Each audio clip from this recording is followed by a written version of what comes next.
Cat football. The 2018 season is upon us, and tonight it is a new opponent, Eldorado, coming to town to take on the Conway Wampus Cats, and a new head coach as Keith Fimple starts his reign as the head man for Conway. And Coach, it was 4 months ago you got this job. What have the last 4 months been like? It's been a whirlwind, I can promise you. You know, not just the football part, but moving families, getting kids in school, getting to know names as far as 140 kids that we have on the football team. So, like I said, you know, it's been a blessing to have a great staff. It's been a blessing to have a great community that's helped me out with those kind of things. So, again, just a blessing. When we kick it off, it's going to feel a lot more familiar. 2 decades being on the sidelines, yes. But you're first as the head guy. Let's talk about your team. What are you looking forward to? I got a lot of things that I'm looking forward to. First off, just playing a different opponent. Yeah. I think my kids are too. I mean, we had a scrimmage, you know, last week. They really enjoyed that. I think they're going to enjoy this tremendous more. We have a lot of kids that haven't played in a football game. You know, nerves I could see right at the very first in the Morrilton game on both sides of the football kind of got to us. So I'm hoping that this will calm us down a little bit more.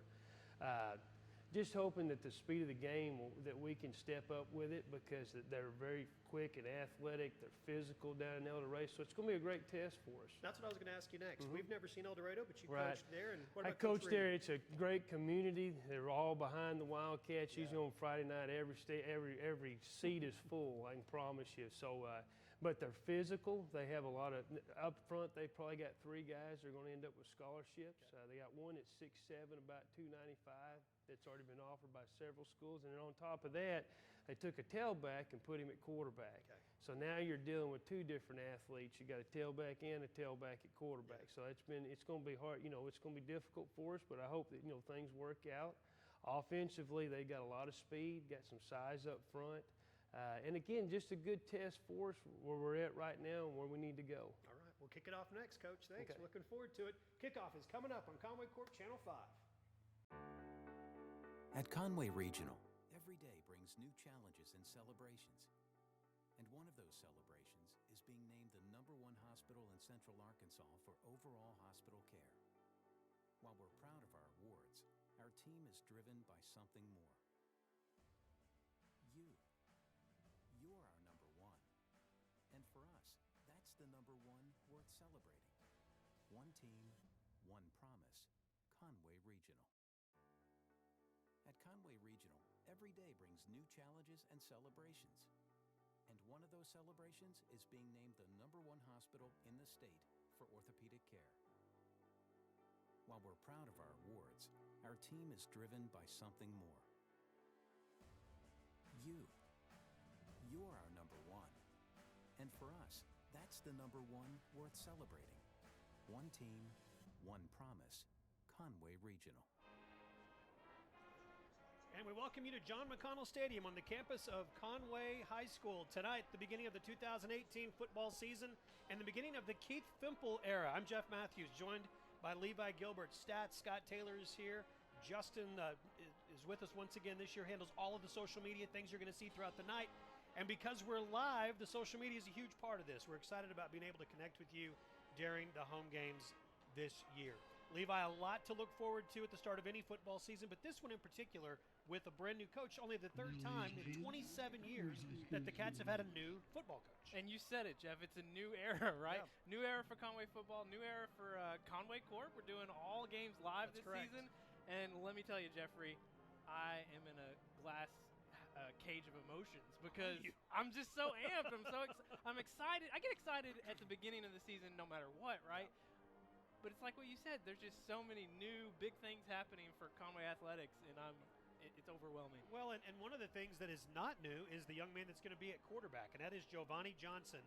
He wears number 4. He is a 6'5", 205-pound, brilliant kid. Just one of the most impressive young men that you'll ever meet. I was in an assembly that Dr. Murray spoke at, and he said the first time he met him, he walked away and thought, I just met the President of the United States. This guy could grow up to be the future President of the United States. He's just such an impressive kid. We saw him 2 years ago come off the bench for a team that was not playing well. We were 0-5 going to Cabot. Cabot was #1 in the state, got the start, led them to a victory, got them to the playoffs last year, played all over the field because Andrew Rio was the starting quarterback. It's his team now. Yeah, it's his team now, and you know, even last year, he came in and played quarterback in certain packages and certain situations. Great shot here. Another new thing as a part of our broadcast. Very excited about that. Oh, man, I can't wait. Got a sideline camera now this season. Going to bring you so many different looks. Wow, that looks good. Yeah, I really don't want to say anything. I know, yeah. But, yes, back to Giovanni. He's impressive physically. He's impressive academically.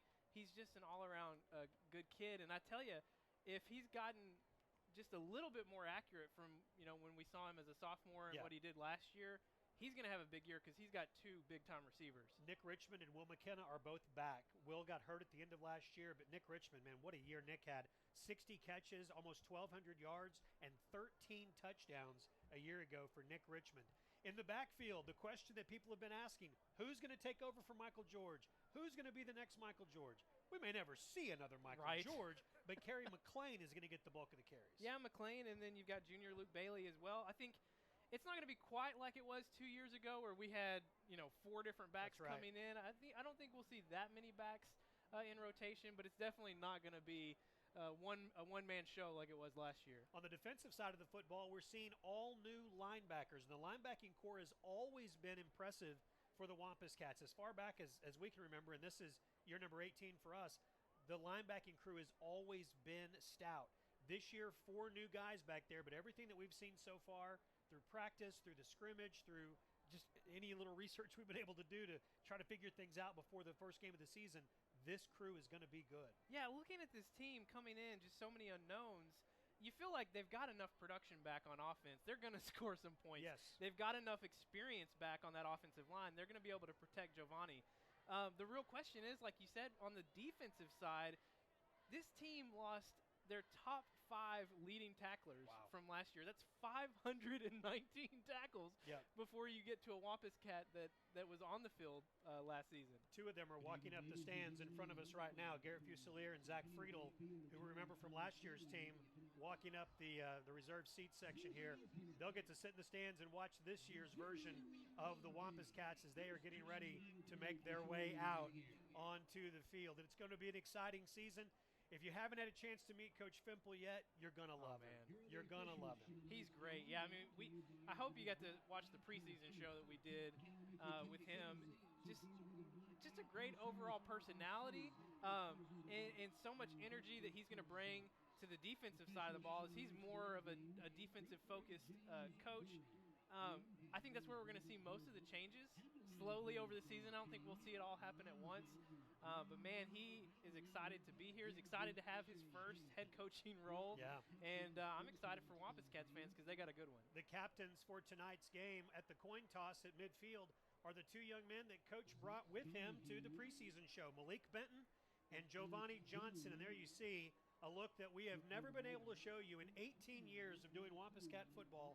We've never seen the coin toss from up close, and that is pretty sweet right there. I'm glad we don't have the camera in the booth because I could show you my chill bumps. Yeah, we always look funny on that because that looks so much better. But we're excited about this. There's a lot going on. And again, we're live tonight. So if you're watching this, obviously a ton of you are here, and that's the way it ought to be. There's nothing like being at a game live. But what we wanted to do at Conway Corp for almost 90 years, this company has been all about connecting with the community in different ways. This allows us to connect with members of the community that can't make it to the game for whatever reason, whether it's it can be everything from babysitters on up to not feeling well to maybe a family member that's elderly that can't make it to the game or just a fan. We want to be able to bring you the games. We've done it in the past with the road games. Now with these home games, we are absolutely thrilled to be able to do this. And thank you to not only Conway Public Schools and Conway Athletics, but also to Conway Regional Health System for sponsoring this and making this possible. We are excited to be able to do this. And if you're watching live on Channel 5 or 585 or at YouTube or on our website at conwaycorp.com/WC, the number 2GO, tweet at us, 5 Sports Live. Let us know you're watching. Send us pics. We want to interact with you throughout the broadcast. We'd love to hear from you. Andy Hawkins rattling the place, PA announcer for the Wampus Cats. And there's that shot that we wanted to see. Eldorado is, we haven't even mentioned Eldorado yet. I know. That's who we're playing. Sorry, Well, we're playing by the way, Eldorado tonight. yeah. Yeah, we have an opponent. There come your 2018 Wampus Cats running right past Robin. They will avoid her because they are gentlemen. Thank you for that, guys. Big crowd on hand, and they're on their feet to welcome 140 Wampus Cats, a huge crowd, huge group of Wampus Cats also out for Keith Fimple's first season. Eldorado comes in. They are a storied program, one that we have not seen in the 18 years that we've been doing Wampus Cat football. Coach Fimple's familiar with them because he was an assistant at Eldorado a few years back. This is a team that was 9-2 a year ago, but you look at their historical success, 9 state championships at Eldorado, including 4 from 09, 2010, 2011, and 2013. It's not that long ago. They won 4 of them. Yeah, and they were kind of in a rough patch the last couple years for them. A six-win season, kind of out of the norm for them. But like you said, 9-2 last year, first time that they've won that many games since winning it all in 2013. Eldorado is led by Scott Reed, their longtime coach. He is in his 12th season. He won his 100th and the 101st games a year ago, went over the 100-win mark. 12th season. Conway football fans might recognize his last name because his son's Taylor Reed, not was, but is Taylor Reed. It is Taylor Reed. Still is Taylor Reed. And he was a quarterback at UCA and now is on Nathan Brown's staff over with the Bears. And that was just a couple years ago, right? That's when right. He was quarterback. Yeah. Yep, just a couple of years ago. So the Cats are going to get the football to begin tonight's game. The Wildcats of Eldorado, they are led by, as we mentioned, Scott Reed is their head coach, but their quarterback is an interesting story. We'll tell you about that whenever they get on the field on the offensive side. They have a talented kicker. His name's Grayson Hubbard, number 88. He will put a foot into it to begin the 2018 season. It will bounce once into the end zone. Kerry McLean will put a hand on it. The Wampus Cats are going to have the ball 1st and 10 to begin the season. Giovanni Johnson will come out at quarterback. Kerry McLean will be his running back. Some of the things you're always looking for in this first game of the season is these positions that you don't always think about, like who's going to be returning kicks, who's going to be the deep snapper, all these kinds of things. So interesting to see. Kerry McLean going to be handling kickoffs, and he's going to have a lot of work ahead of him because he's the number 1 back as well. Your offensive line is anchored by L.J. Hansberry. The senior is back at center. Lance Rogers and Zol Vences are the guards. Robert Scott and Hayes Denton are your starters at tackle. Kerry McLean, first carry of the season to midfield. Tripped up at the 20-yard line.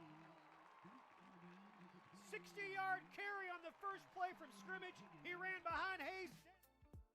Great yardage. Yeah, what a job here by Vences and Denton on this right side, sealing off the defensive end, and it just ton of space for McLean. Give him 59 yards officially. They say he's down at the 21. Slade Smith starts at tight end. Nick Tufu is the starter at the H-back. Your receivers are Will McKenna and Nick Richmond. 1st and 10, Wampus Cats going back on the ground, this time to Luke Bailey. Luke runs behind Zol Vences. Short yardage. Stop is made by Gavin Hustis. This defense for Eldorado is battling some injuries. They've got one player that's questionable and one that completely missed the scrimmage that they had. I'm looking to see if the player that was questionable is playing tonight, Caleb Scott. 2nd down and 7. Staying on the ground, Kerry McLean. Eustace on the stop. Zach Donahue also in on the tackle. It's 3rd down and short. So the Rhino package is going to be interesting this year. Who runs the Rhino? Now, Corlin McKinney, the defensive tackle on Twitter, he was making a case that he should be the Rhino. I don't see Corlin on the field. Got a lineman back there. It is, sure enough. It is Lance Rogers. Big Lance Rogers is going to run your Rhino down to the 5-yard line. 1st and 10, Wampus Cats. You know what? Good for Lance. I mean, come on. The big guys, they don't get a lot of opportunities to touch the ball. I love it. How about Keith Fimple? Back on his staff, Brian Rainey. Brian Rainey, the longtime offensive coordinator for Coach Ashcraft, remains on the staff along with Greg Hughes and Will Frazier and Bill Lampy. Marquise Rogers moves up from Ruth Doyle Middle School. He's coaching along with Clay Pankey, and Brian Ross. Those are the assistant coaches for the Wampus Cats this year. Short game. Kerry McLean. And once again, we'll try not to be too excited about this shot every time we use it. Right. But it looks so cool to be able to show you guys sideline angles like this.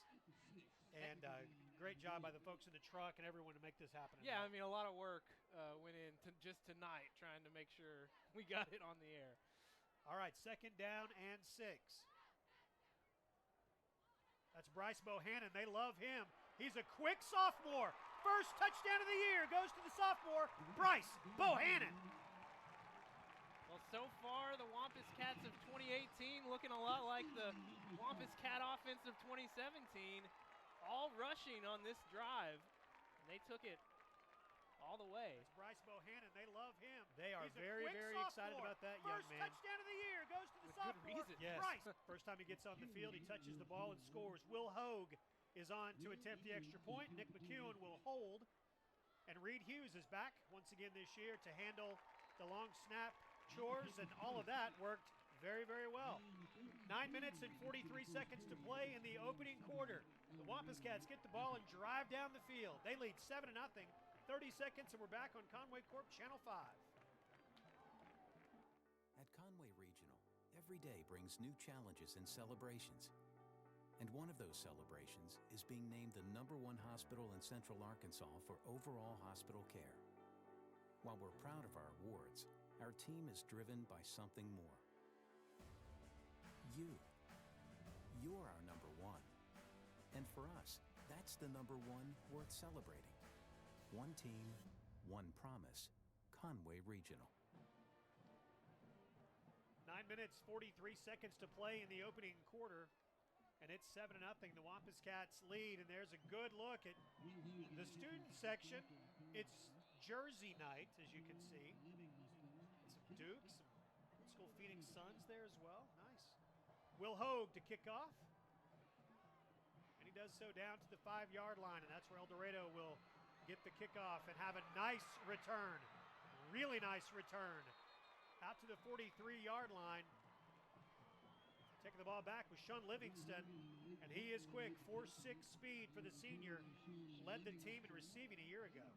Will Hogue getting some defensive action there on that play, but doing a good job of keeping that from going for 6. 1st and 10, Eldorado at the 44-yard line. Alex Hicks is their starting quarterback. He wears number 4.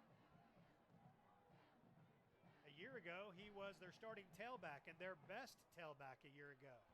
Head coach Keith Fimple, good look at him down the sideline. Malik Benton pushes him out of bounds. Oh, man. And a flag is going to come in as Kane Aaron made the stop on Alex Hicks. Wearing number 5 is their starting quarterback. And already, penalty flag. We'll have to get our camera guys to pan up just a little bit if they can. I got to tell you, Eldorado is not just down the street, and that is a very, very good crowd that made the trip up from South Arkansas to see their Wildcats in week 0, as it's 0 week. I'm having to work really hard to make sure I don't say week 1. I know, me too. I'm pretty sure I posted some stuff this week that said week 1. Yeah. Well, it is 0 week. it's hard to break 18 years of habit. Yes, it is. Very much so. Officials for tonight's game they're doing a good job. You don't want penalties to be called against you, but if you do something wrong, you have to. Hicks to throw. Complete to Livingston. Nope, he dropped it. Roman Aaron was there.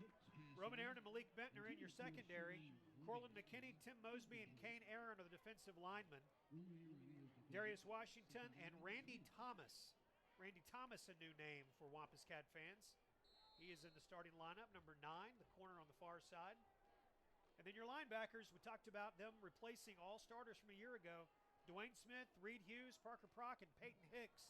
Those are your starters at linebacker. Reverse, loose ball, still on the ground. 2nd down and 10 is going to be third down and a lot. Livingston fell on it. And it will be third down. Dwayne Smith had some big eyes on that one. He thought he was about to scoop and score. Mentioned Corlin McKinney. I don't see Corlin on the field, but I do see Tony Pasalacqua, I think is how you say Tony's last name. I've known him and his family for a long time from church, but I've never asked him how they say their last name. So I need to find that out probably sooner than later, because he is on the field early in tonight's game. Third down and 17. High snap.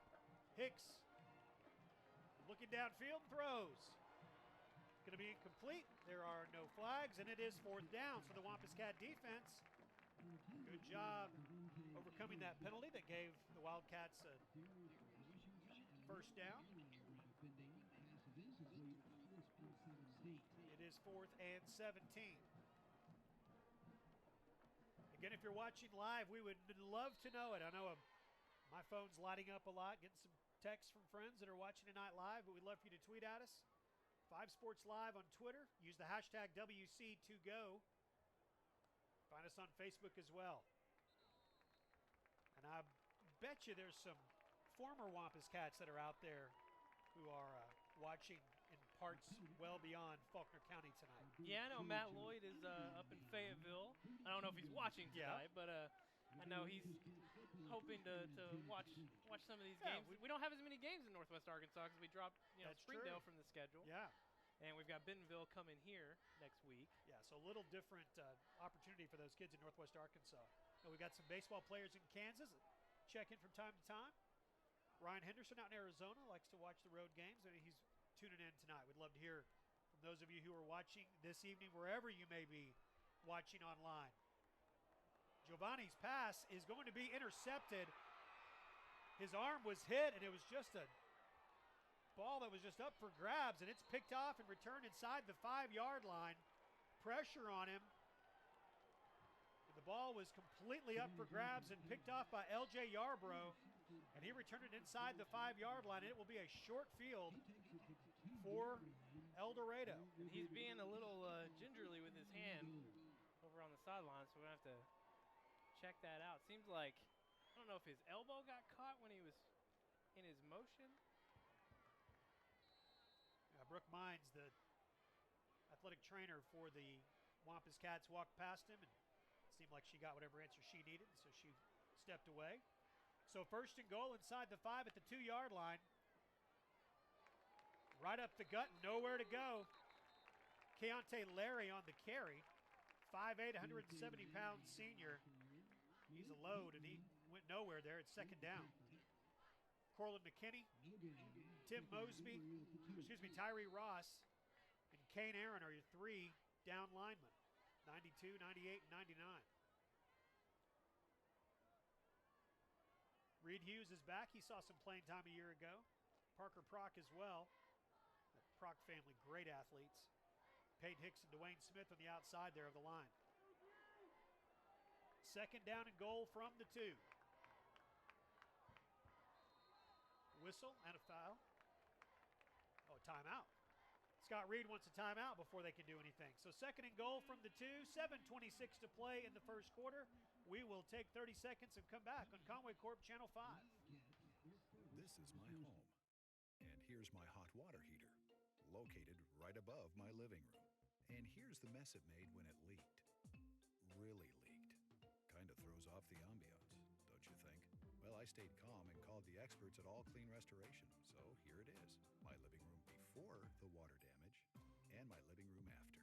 Or as I like to think, my living room before All Clean, my living room after All Clean. All Clean Restoration, proudly serving all of Arkansas. 7:26 to go. We are in the first quarter. The Wampus Cats got the ball and moved right down the field. But then an interception on their second play or first play of their second drive. Yeah, that first possession, 6 rushing attempts, full 80 yards.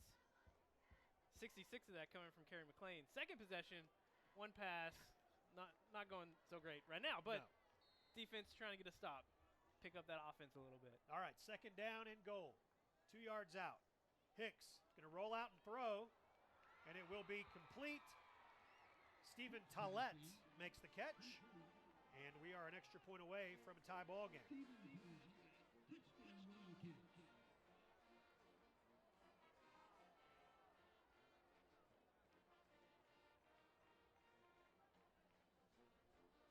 So good teams don't blow good chances, and this one is a good team, and they did not blow a good chance as they got in the end zone. Yeah, it's a tough spot to put your defense in, inside the 5. Right. You're hoping at best to hold them to a field goal. And Grayson Hubbard with the extra point. He is going to get some looks collegiately. He's a good one, and he ties the game at 7. 7:22 to play in the first quarter. 30 seconds, and we're back live tonight on Wampus Cat Football on Conway Corp Channel 5. There's only one place in Arkansas to get a delicious grade A choice Chuck steak burger cooked to perfection and served with unlimited hand-cut Idaho fries. David's Burgers. Dine in or enjoy on the go with our takeout. David's Burgers is the right choice when the craving hits.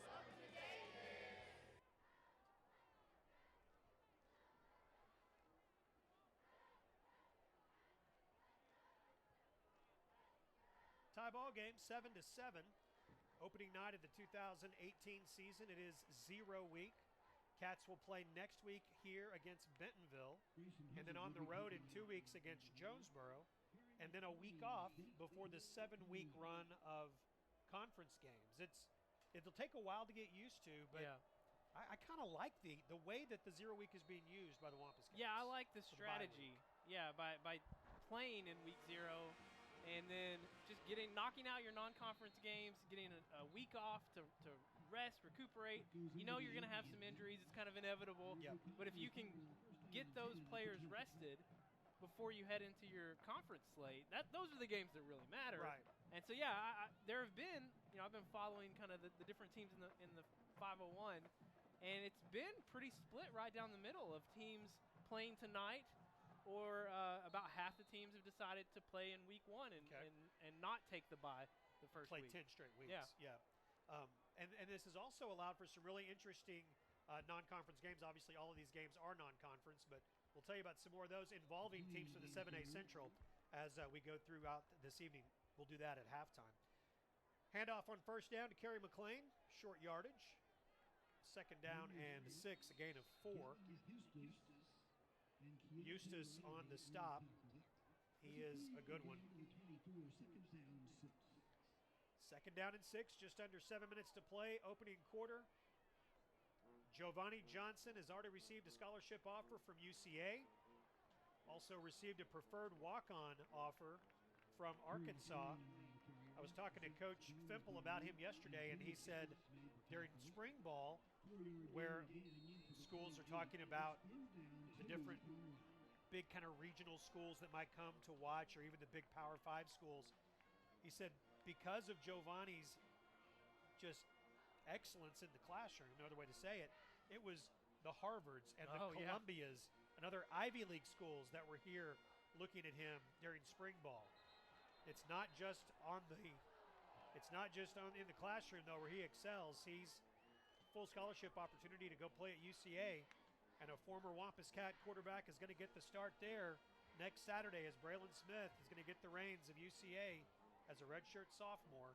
And this young man here reminds a lot of people of Braylon Smith. And I know there's always been a history of Conway High players coming up through the ranks and then playing locally, whether it's, now you've got Hendricks as well. Right. It's a nice little funnel for these players. But it seems like the last decade you've really seen more and more Conway players staying local. Tied at 7, just under 6 minutes to play. Giovanni Johnson, pressured, gets away from it. Smart play, and that's what you're going to see out of him more than anything, is just making smart plays, smart decisions. Didn't take a sack, got rid of the ball. They'll punt it away and live to play another day here. Reed Hughes is going to deep snap the ball, and Nick McEwen is the punter. Nick's the backup quarterback. He also holds on kicks, and he will handle the punting duties for Coach Keith Fimple. Tie ball game, 7-7. Off the side of Nick's foot, will bounce backwards And another short field for Eldorado. We talked about it. Good teams take advantage of good chances. They're getting another good chance right here.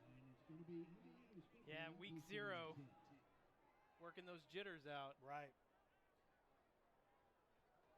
LJ Hansberry, starting center for the Wampus Cats, is getting a little extra tape around the ankle.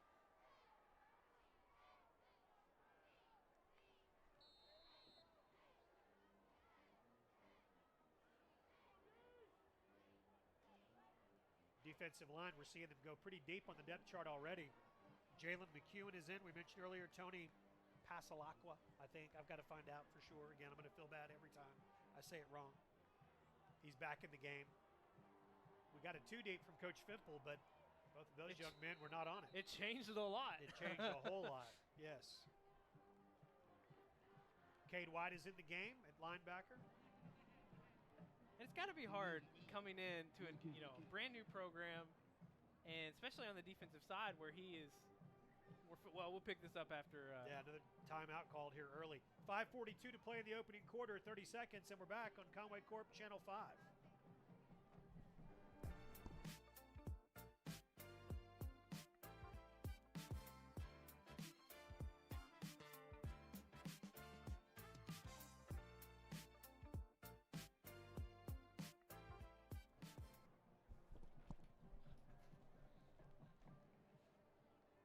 .542 to play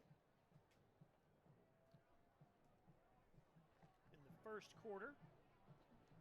We are getting some reports, and since we're live, we can do this. We're getting some reports from a couple of booths down that folks are getting texts saying that there's no audio on Channel 5. So I guess if you just heard me say that, then you're good. Then then you're good. Whoa. Ooh, big hit. Took a couple of big hits to bring down that big man. That's our buddy Malik Benton that came in to make the hit. Alex Boone, all 6'2", 240-pound senior. He got the pass from Hicks and was able to get stopped there. Man, what a hit by Malik Benton.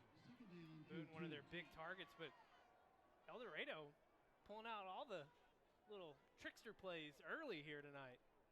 Tied at 7. They'll send Boone in motion. Hicks will hand off. Reed Hughes slowed him down. Kane Aaron will get the stop.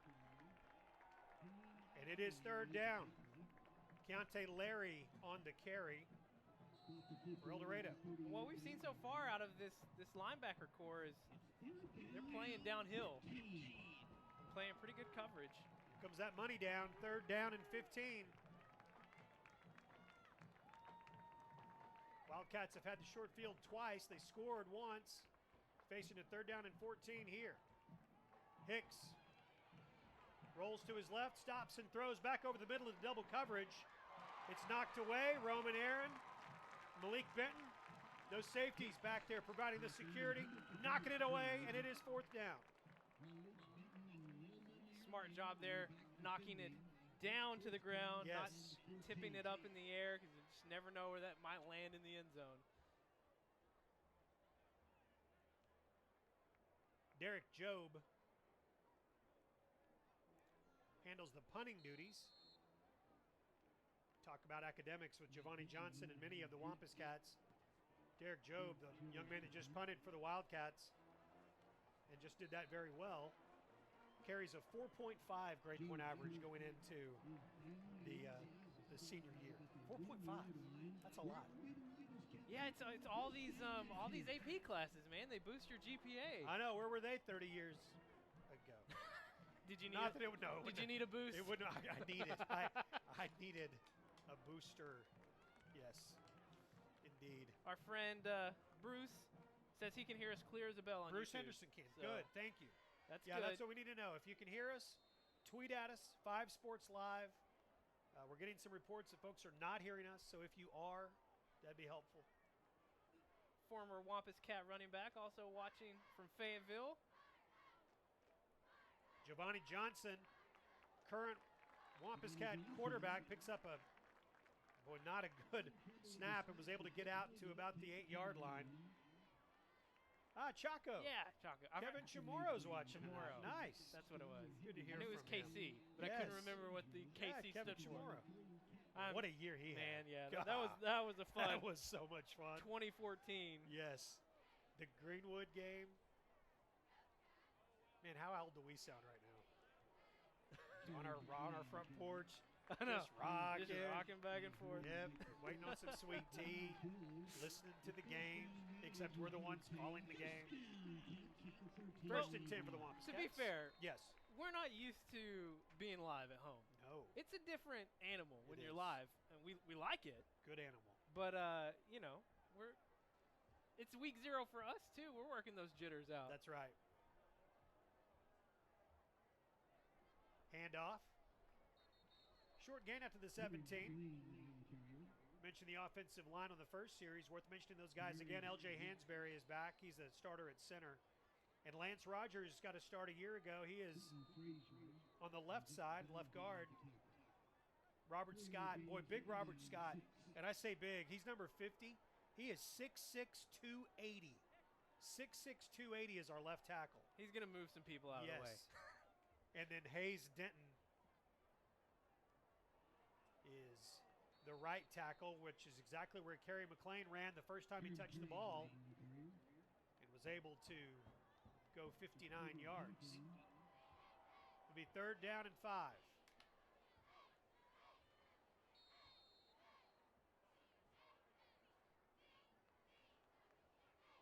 Passing down here for the Wampus Cats. They've only had 2 pass attempts so far, an incompletion and interception. Let's see what we can dial up this time.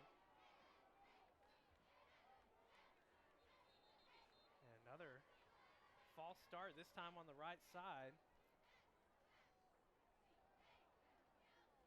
So we do understand, we're hearing reports now from our dispatch back at Conway Corp that some of our customers are calling saying that they are having low audio issues. And so if that is the case with you, please bear with us. We were working on that. Apparently there are many folks who are not having issues, and so hard to diagnose exactly what's happening, but we'll certainly put our best people on it and get that working like it should. If you are having low audio, you can always go over to YouTube. Sounds like audio is working pretty well over there. Giovanni Johnson going to hold it and get to the 20-yard line. It is going to be 4th and short. Once again, making a good decision. You know, he's not going to get, hopefully not going to get intercepted anymore. The one interception was really pressure, and hand got hit. We when we talked to him in the preseason show, we kind of got the impression that he would be okay if he got to run the ball a little bit. Yeah. And to be fair, that's what we saw him do most of the time when he came in last year. In those packages he would run were design runs. So far tonight, no design runs for Giovanni. 40 carries a year ago, 184 yards, and scored 5 times. It's a little bit different when you're the full-time quarterback. You don't want him running too much. Great punt that time from Nick McEwen, taken at the 45-yard line. And that is where Eldorado will take over 1st and 10. Really nice job from McEwen to come back. His first punt after the initial one didn't go so well. So he comes out, gets things squared away. Kane Aaron. Man.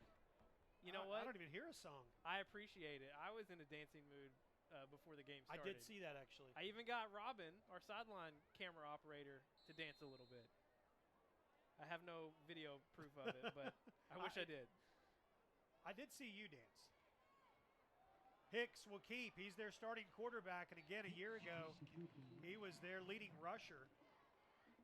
And he picked up some good yards there to the 47. Cats again home a week from tonight. If you couldn't make it out tonight for some reason, join us next week.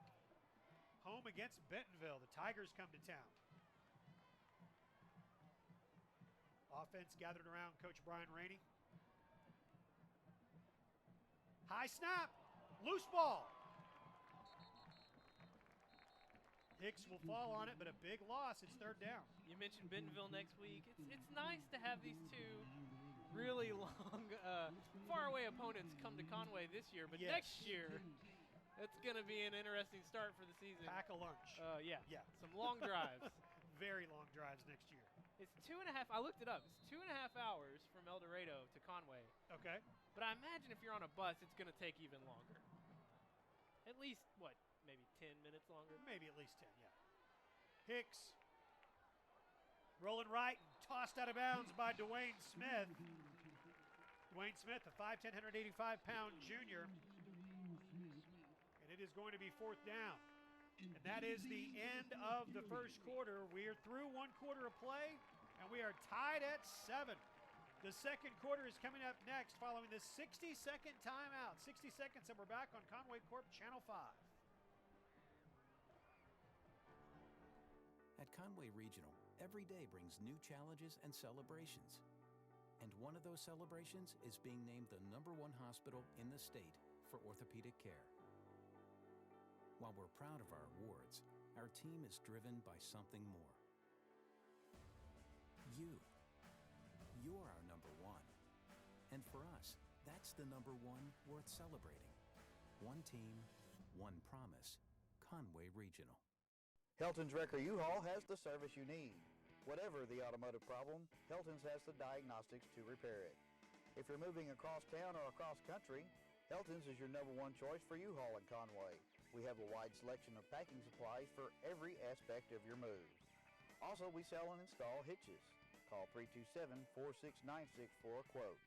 At Helton's Wrecker U-Haul, we are always on our toes. Give us a call at 327. 4th down and 15 as we begin the second quarter. And the punt is going to fly out of bounds, and Conway will take over 1st and 10.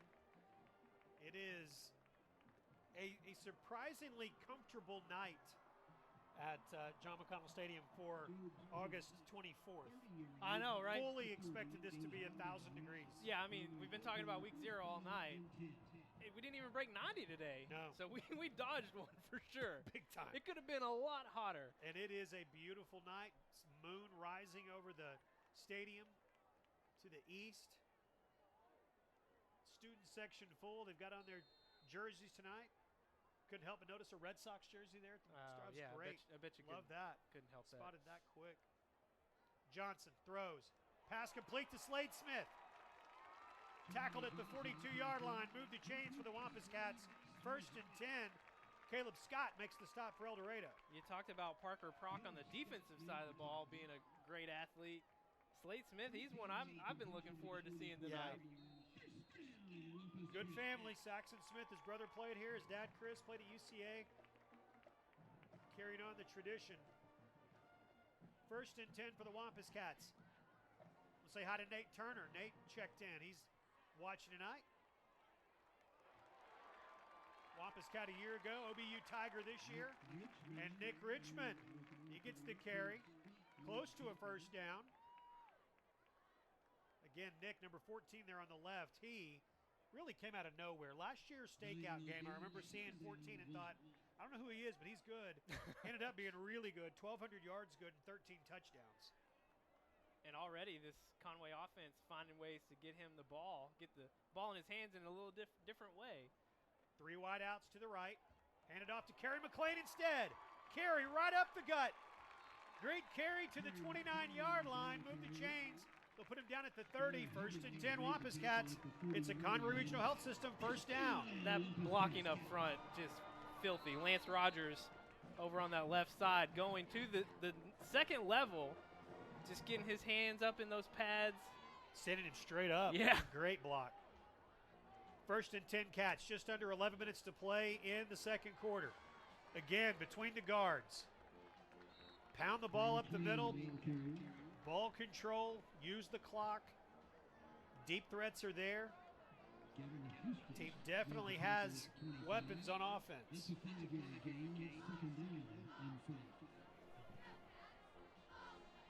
That's a great angle there to be able to see how big Robert Scott is. Number 50, who we've talked about, our left tackle, is all of 6'6", 280. And that's Bryce Bohannon again. He may be the fastest Wampus Cat. If he's not, he's in the argument. He's a sophomore, and he can go. I wouldn't mind to see a foot race between him and Nick Richmond. Yeah. Kerry McLean, that last carry before that play, already over 100 yards tonight, 107 on 10 carries. Nice. Started things off with a 59-yard carry.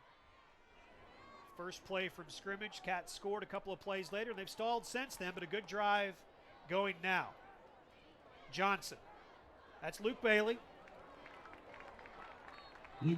Luke's 5'10", 180, a little smaller than Kerry McLean, but the thing that Luke does so well is he runs low. So he really uses his size to his advantage, which you don't always hear about someone 5'10", but he does. He will lower those pads, and he gets low and always finds a way to get some positive yardage. Especially when you're running behind those big guys up front. Right. Looking at the weights here, 250, 225, 251, 251, 270. He can hide behind that. A little miscommunication, but Giovanni Johnson is going to try to make something out of it. Being thrown down at the 9-yard line. Tackle is made. Jimmy Lunsford makes the stop. Coming up at halftime, we will have the Conway Regional Health System halftime show for you. We'll look at the other games going on involving 7A schools this week. This is 0 week. Also, we'll have a performance from the Conway High School marching band. And Levi's going to be down on field level to talk to coaches Gifford and Bates, who we knew from other sports, but they're also the tennis coaches. Pass incomplete. Had a good look at it, but it's 4th down. Each home game this year, we're excited to be able to do this. Each home game this year, we're going to be interviewing coaches from different sports during halftime. And so today, it'll be Jeff Gifford and James Bates, the tennis coaches, who we both knew them from basketball. Multi-talented coaches Levi will be visiting with. Will Hogue is going to have to take his spot on the field to attempt a field goal. 26-yard attempt from the left hash. Nick McEwen gets it down, and the kick is perfect. Cats retake the lead 10-7 with 8:53 to play in the first half. We'll take 30 seconds and come back on Conway Corp Channel 5. From setting the budget to signing the papers, we guide you through the home buying process and get you the key. Making better happen with First Security. Want home security with local support? Get both with Conway Corp. Choose our trusted team for expert advice, professional installation, and to provide fast, reliable support. We make it easy to protect the things that matter and the ones who matter most. Service for you, powered by us. 8:53 to play in the first half. Getting word from our dispatch folks back at Conway Corp that the audio is much better now. Hoping that that's the case for all of you that are watching tonight. Again, this is not our first live broadcast. We've been doing live games for a few years now, but our first live home broadcast. And, tons of folks making their way out to the game tonight, and that's what we always encourage you to do. If you can make it out and support any of the athletes in Conway, you should do that. But if for some reason you can't, we're excited to be able to bring you these games for you to be able to watch at home. Livingston had a good return the first time he had a chance to do this and did it again. Out to the 30-yard line. And that's where Eldorado is going to take over 1st and 10. Sean Livingston with the return. Got confirmation on Twitter that volume is back to normal. Oh, good. So dispatch was telling you the truth. I thought they were. I trust dispatch. Trust me when I tell you I trust dispatch.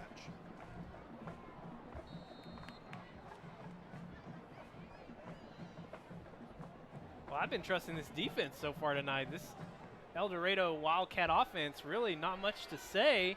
Had 2 big negative plays that have really capped their ability to move the ball so far. How about Kane Aaron? Well, he was having such a good start to the year last year. Got hurt, missed a good chunk in the middle part of the season, but then came back and had a great run too. And that is not a good sign there. Looks like Cade White, number 8. He is a one of our linebackers, and he is holding that knee.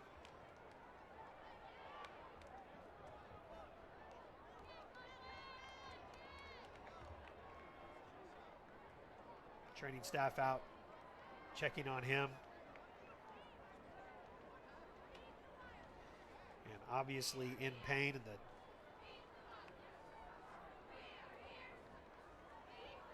we're going to we'll let them check on Caden. Let's take a break here. 30 seconds, and we are back to John McConnell Stadium on Conway Corp Channel 5. At Conway Regional, every day brings new challenges and celebrations. And one of those celebrations is being named the #1 hospital in the state for women's health. Plus, we're the only hospital in Conway using state-of-the-art 3D mammography. While we're proud of our awards, our team is driven by something more. You. You're our #1. And for us, that's the #1 worth celebrating. One team, one promise, Conway Regional. And that is a very, very good sign. Athletic trainers Brooke Mines and Jacob Walton Connor out there checking on him. Dr. Naylor out there as well as Coach Fimple. You see him able to walk off under his own power, and that is a really good sign. And I'm just going to say it again. That's a really cool shot. That's such good television. I'm so proud right now. Yeah. Hey, it's okay. We've been waiting a long time to. Yes, we have. And we've had the sideline camera the last few years, That's but correct. It's been part of our social media presence. Yeah. So yeah, we're just excited to be able to bring it into the broadcast this season, and we'll have it, hopefully, fingers crossed, all 10 weeks. That's right. Cade White looking up apparently at his dad, who's standing, motioned at him. Hicks rolls and will throw into double coverage. Incomplete. It will be 3rd down and 12. Keith Fimple. 2 decades on the sidelines or in press boxes in Arkansas high school football.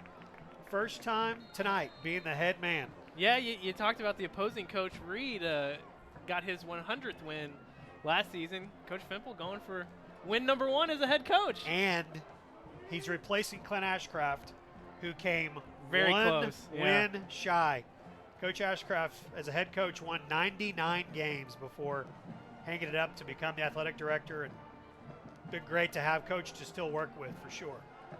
Livingston is brought down, but what a great open field tackle. That is Peyton Hicks. He's getting up a little gingerly. Great closing speed there from Hicks, though. It looked like the Wildcats were about to get a first down and more. Good job by the defense. You see Reed Hughes and the rest of them pumping their fists as they come off the field. You talked about that foot race you'd like to see between Bryce Bohannon and Nick Richmond. Here we go. They're back to receive the punt.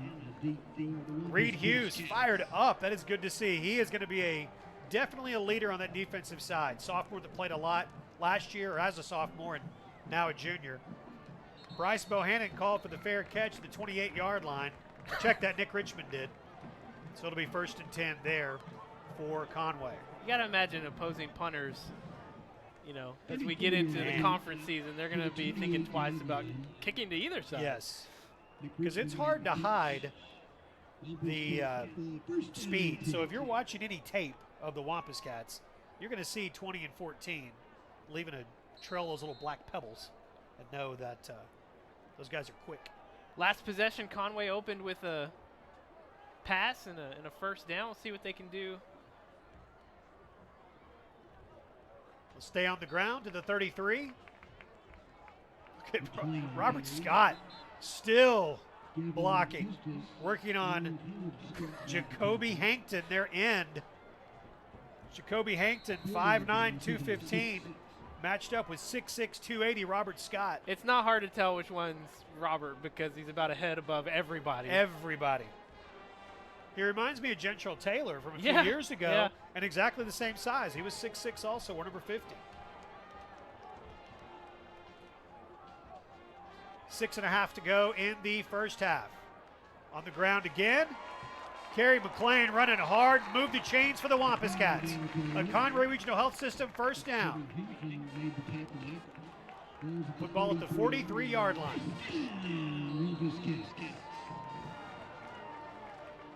Slow and steady. This Conway team was unranked by the Democrat Gazette, came in 8 in the Hootens poll and 9 in the Fearless Friday Arkansas Sports Media poll. So not a lot of respect early going for this team.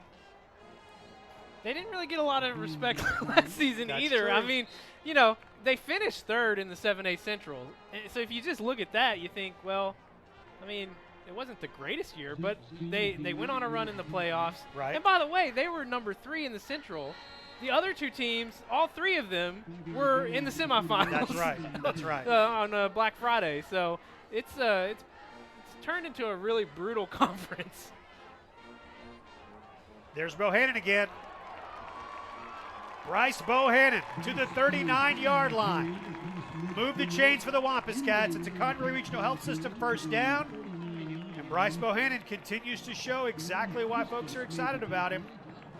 Number 20 for the Wampus Cats. I bet these linemen get excited too because they're thinking, I don't really have to hold my block as long if he's going out to that corner because he's going to beat him there. I just got to get in the way. Will McKenna to the near side. Haven't looked at him yet. Nick Richmond's to the top.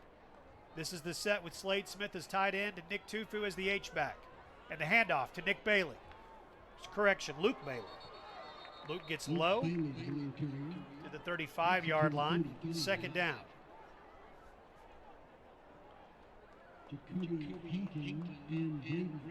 Hankton and Cook on the stop. 4-yard gain, second down, 6.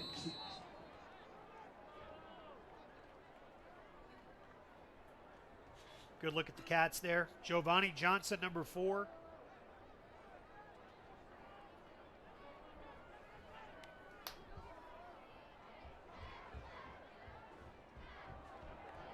Here he goes again. Bohannon. You've seen a few different looks tonight from Coach Rainey, getting these sweeps going. Yes. Getting Nick Richmond involved in a little bit of the run game. Just trying to find different ways to get the ball in these playmakers' hands. Just outside the top of your screen there is Will McKenna and Nick Richmond. See if they look to go to the right, and they do. Led Will McKenna just a little bit too much, and it falls incomplete. Second down. Got to talk to Will McKenna during the summer as he was our 501 football team player from Conway. Got to talk to him at our photo shoot, and I asked him, you know, like, anything changing with the offense? What's the offense look like under a new coach? And he said, well, really, nothing's changed because Right. we still got Coach Rainey. That's right. It's nice. It's a luxury to be able to have that consistency when you're changing to a new leader at the top. That's the third back that the Cats will use. That is Jabrian Earl. Jabrian Earl, it's got to be. Jabrien. Jabrian Earl. Somebody watching knows.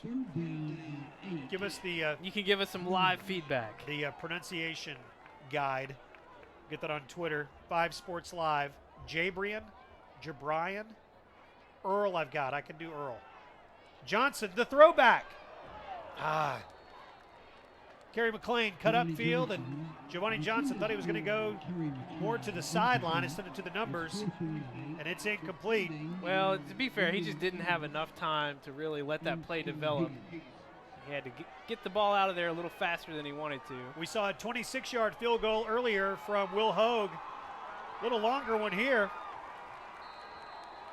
42 yards. Nick McEwen will hold. Reed Hughes will snap. Will Hogue. The tradition of good kickers is going to continue. Will Hogue confidently puts through a 42-yarder, and the Cats extend the lead to 13-7. We'll take 30 seconds and come back on Conway Corp Channel 5. As we celebrate our 20th anniversary, all of us at Legacy Fencing want to thank you, the citizens of Conway and Faulkner County, for making us your favorite fencing company. Our goals remain unchanged. to provide fencing based on its longevity in years and not solely on the price per foot. We do one fence at a time at a competitive price.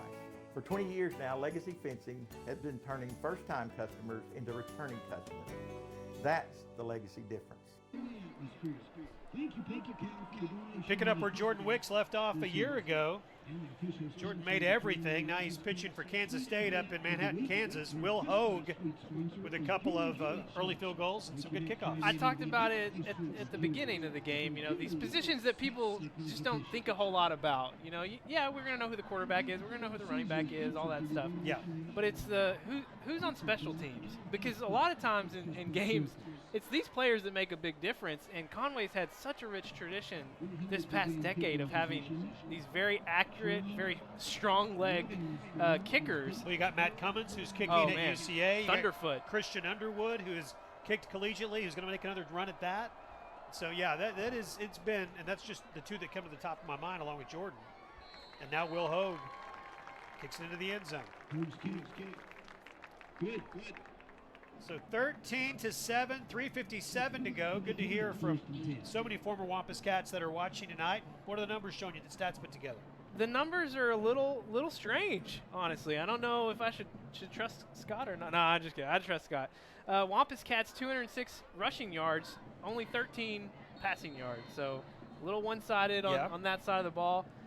But the Wildcats have just not really been able to do anything. They had some big negative plays in the first quarter that have wiped out any progress they've made. Right. And, you know, the one score came off of an interception that put them at the 5-yard line. They just haven't been able to move the ball that much against this defense.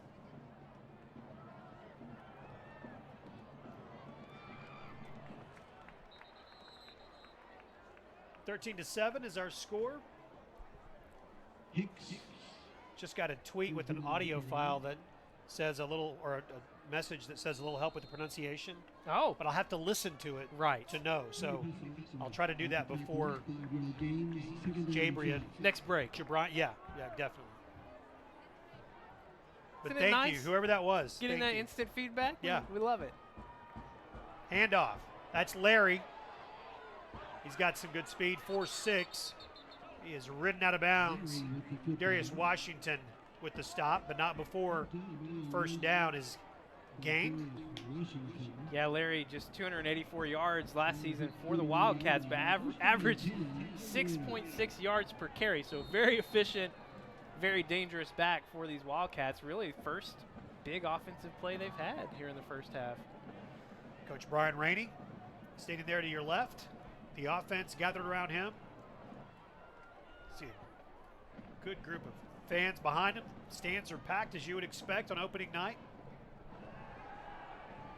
Hicks pressured. He was a tailback a year ago, and you're going to get to see that, unfortunately, right here. I say unfortunately, unless you're watching in South Arkansas, then you may be very excited about what he just did. We do have one person on Twitter watching from Eldorado. Okay. I assume they're a Wildcat fan. All right, well, Yeah. you should be very excited. Hicks, he's going to pose some serious challenges for Yes. those 6A West conference foes. Man, how good is the 6A? There is some great football in the 6A. Yeah, I and mean, we'll see another good one in 2 weeks. Cersei had a great year last year. Benton's Yep. had a few really good years the last few. And West Memphis came to Greenwood. Central Arkansas. Oh, yeah. I mean, it's pretty intense. A little confusion out on the field from the Timeout. Wildcats. Yep, going to call a timeout. 2:39 to play in the first half. We'll take a break in 30 seconds, and we're back on Conway Corp Channel 5.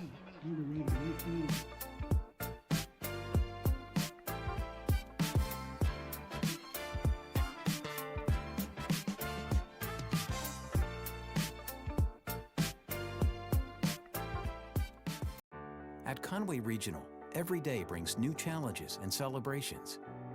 And one of those celebrations is being named the #1 hospital in Central Arkansas for coronary bypass surgery and cardiac care. While we're proud of our awards, our team is driven by something more. You.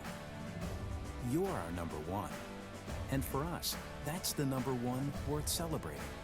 One team, one promise. Conway Regional. And we're back. Conway leading Eldorado 13-7, 2:39 left to go in the second quarter. And normally Jeff brings us back in from break, but Sorry. he was busy listening to that important voice message. But I apparently had mute on. So you didn't get it? No, I kept hitting play, but I didn't hear anything. Pass is incomplete. It is second down. Cats scored on the opening drive, but they look good doing so. Second drive, first play, ball was batted down, or the arm was batted down of Giovanni Johnson, and the ball was intercepted. Short yardage, ended up in a touchdown for Eldorado. Cats have just been able to put 2 field goals on the board since then. And now with 2.5 to go in the first half, going to try to keep Eldorado out of the end zone once again. Second down and 10. Hicks slowed down and then hit hard. Reed Hughes, Parker Prock, both in there. Corlin McKinney. Corlin McKinney, number 92. And it is third down. Here comes that money down. You're used to seeing them rub their fingers together. They're still doing that. Looks like a little bit, not seeing it as much. Maybe that's one of the things that changed. Maybe it's not the money down anymore. So far, at least before this drive, I don't remember if there was another third down on this drive, but Wildcats 0 for 5 on third down before this possession. Hicks at quarterback.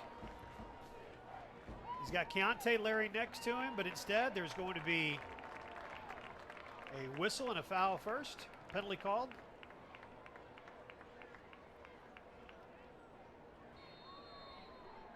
So now 3rd and 13.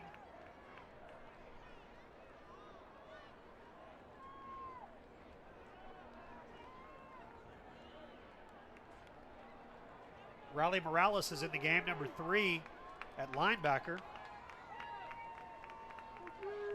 Hicks to throw on third down. Pressured, gets away from Dwayne Smith. Corlin McKinney had a shot at him.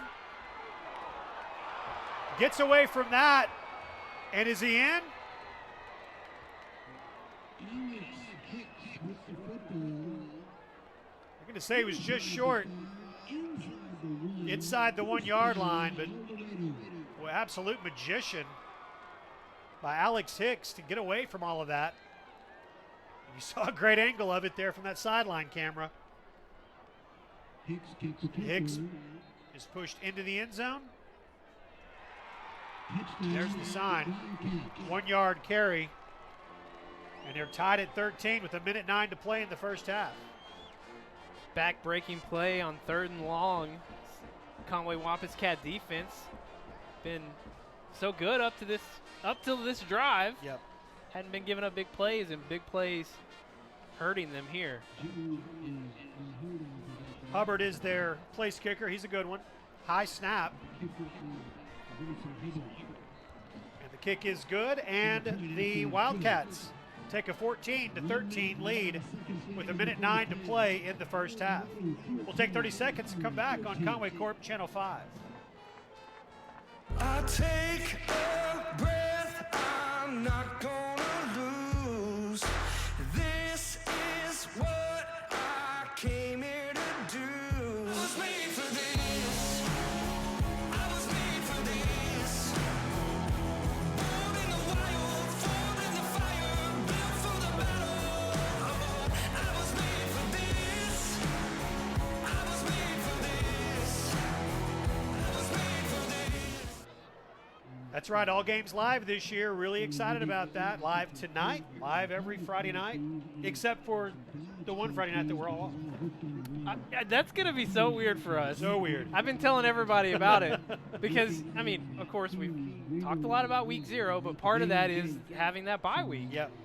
Whether you decided to take it, I mean, you could take it any of those 4 weeks, right? I mean, you didn't have to just do one, either Basically week 0 or week 3. Right. You have 3 weeks to play 4, or Yeah. you have 4 weeks to play 3 games. So you can decide whenever you want that bye week. Correct. And it's going to be odd. Yeah, it's going to be weird to start the season, have 3 games, and then Shut not it down have a game for a week. Yeah. But we will be live every Friday night, home games and road games. Now, tonight started at 7:30. We were on the air at 7:20, but that's just a one and done. The rest of the year we'll be back at our 7 o'clock kickoff, and 6:50 is when we'll be on the air live every Friday night. Grayson Hubbard will kick off. The Wildcats leading 14-13.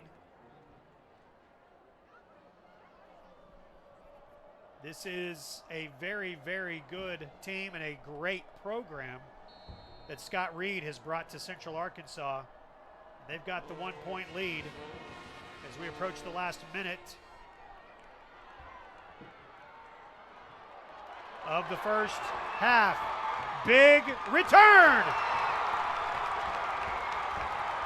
That is Shane Smith.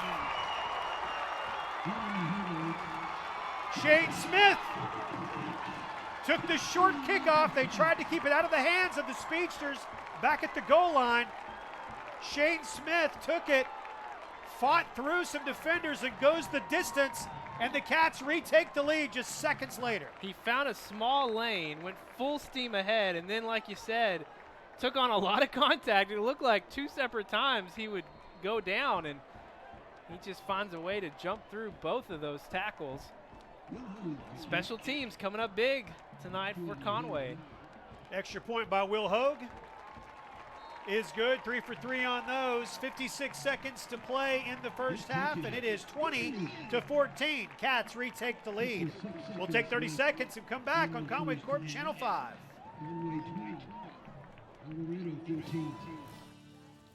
Jay! Hey, Lindsay. Hey! How's it going? Good. What you been up to? Oh, just working. Looks like our 20th year will be the busiest. God, Jay, that's crazy. It seems like just yesterday I was coming over to hang out with your sister and you were just the little brother. Hey, speaking of change, you got a house full of kids now. I know. It's just crazy. But, you know, one thing that hasn't changed, Jay, is Legacy Fencing and their commitment to Faulkner County. Y'all are still the best of the best after 20 years. Yeah, and I tell you what, we've been making first-time customers repeat customers for 20 years now. That's so great, Jay. Well, it was so good to see you. Good to see you, Lindsay. Have you a good day. You too. Bye.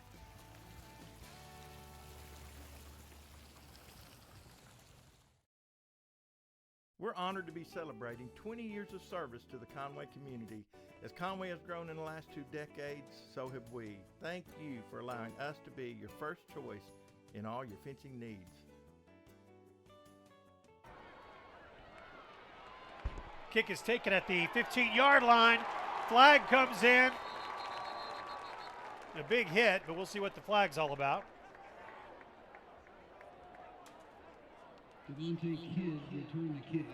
So the Cats. Shane Smith strikes back quickly. Big kickoff return. Goes the distance. Extra point made it 20-14, which is where we are. And how about the job so far by Will Hogue? 3 extra points and 2 field goals. Yep, special teams carrying the load tonight. Yes. This offense has performed well running the ball. Passing game has been a little anemic, but special teams have really made the difference here in the first half. Following the penalty, the ball's out to the 33-yard line where it's 1st and 10. Eldorado takes over. 9 state championships down in South Arkansas for this Eldorado program. They had a stretch between like the mid-50s and 2009 where they didn't win any, but then they won 4 in 6 years. And that was not that long ago. They had a great run of success. That Eldorado promise, man. Hey, that's legit, right? Good stop. Flying in there. That's Riley Morales. Devontae Larry was a ball carrier.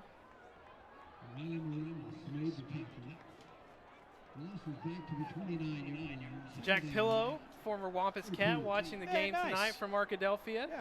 See Jack's family down in front of us? Tell them you said hello.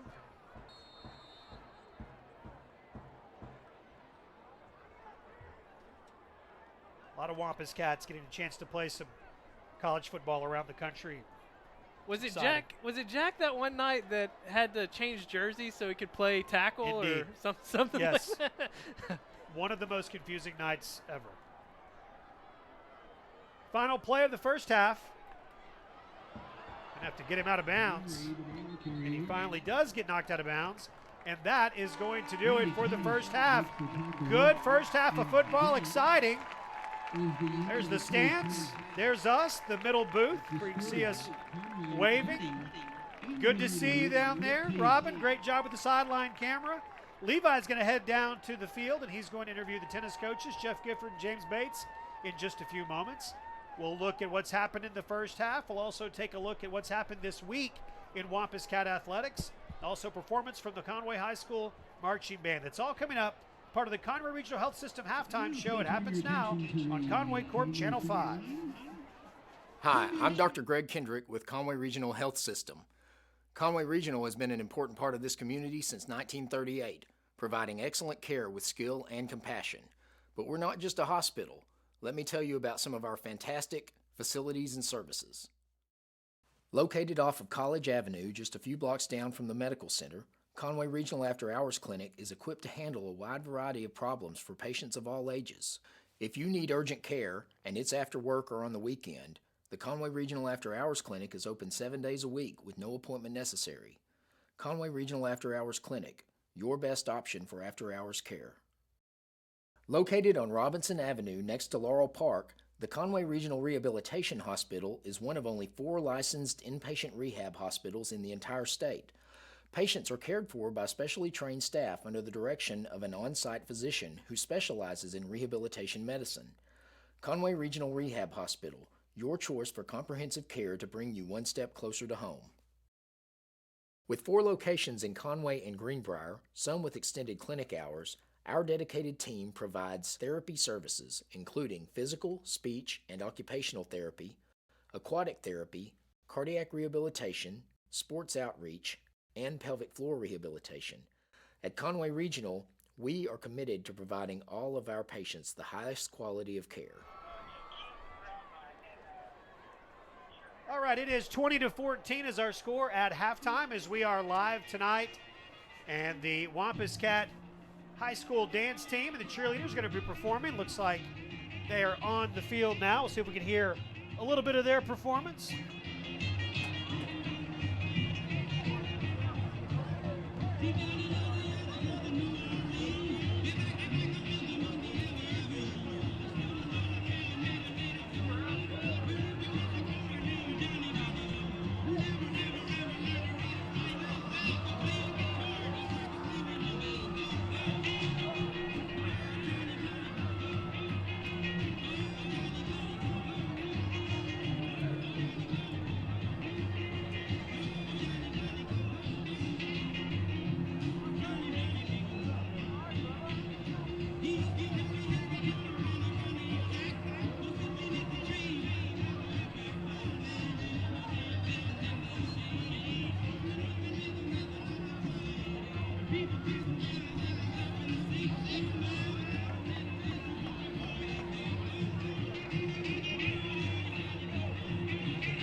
And the Wampus Cats dance team there. The cheerleaders are on the sideline. See if they've got a performance or not. Early in the season, things are a little bit different from time to time. And so just one performance tonight at halftime. It is 20-14. The Wampus Cats went out to a 7-0 lead early on. Bryce Bohannon, that exciting sophomore, able to get into the end zone. And it took a while for the Cats to get in the end zone again, but they did near the end with a touchdown return of a kickoff by Shane Smith, and that made the score 20-14, which is where we are at halftime. What we're going to have now is the Wampus Cat Marching Band. They're going to perform. And following their performance, we are going to head down to the field, and we will talk to Levi Gilbert, who will be down there along with the tennis coaches, Jeff Gifford and James Bates. Now, your Wampus Cat Marching Band.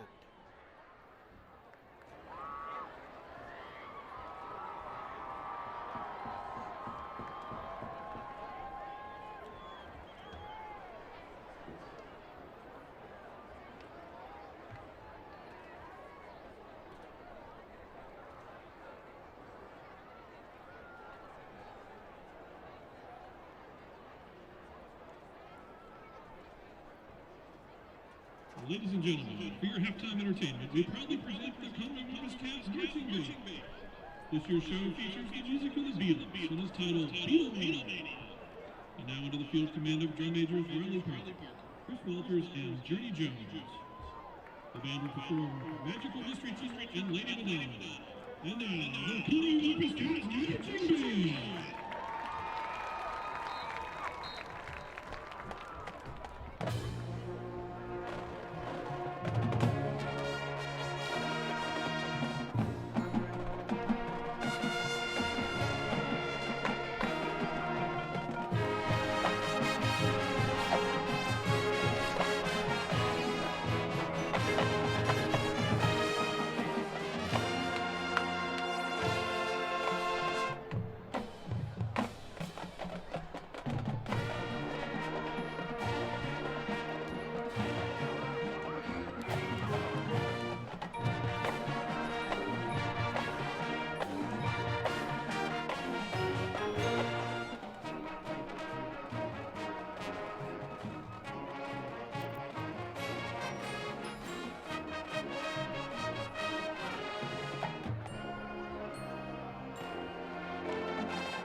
Ladies and gentlemen, the Conway Wampus Cats Marching Band.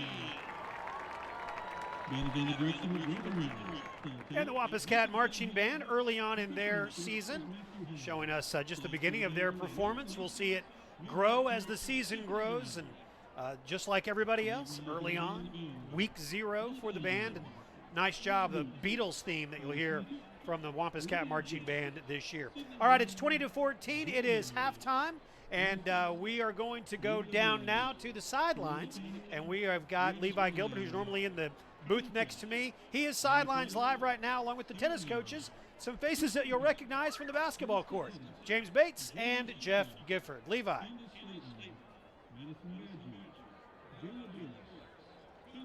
And we're live in the north end zone with Coach Bates and with Coach Gifford, tennis coaches here at Conway High. And Coach, is so glad to have you. And I know it's pretty early in the season, haven't had many matches yet, but just give us a little overview of how your teams are doing so far. So far we went to Searcy and started our season in a tournament there, and both teams, boys and girls, both won the tournament. And Taylor Lemieux, she's been our senior this year, kind of our leader. She's never lost a match in that tournament, so it's kind of a good way to start it for her. She's won singles 3 years and doubles 1 year, so it's a good start for us. The boys, I'll let Coach Bates talk about the boys team. We've had 2 kids that won the doubles title over there 2 years in a row, and Parker Padgett and Thomas McNabb. They're both seniors, and they've done a great job leading the others. Our number 1 singles player is Martez Trezvant, and he's come a long way in his 4 years. So those 3 are in our top 6, and we have I think it's 8 senior guys on the team, and went to Russellville and finished 3rd in a college format tournament against a couple teams from the West up there. I thought that was a pretty good showing as well. So we're off to a good start. What's the rest of the schedule look like for you guys, and what's your conference outlook looking like? We'll start with you, Coach. Well, we have our first conference matches next Thursday in Fort Smith against Fort Smith Southside.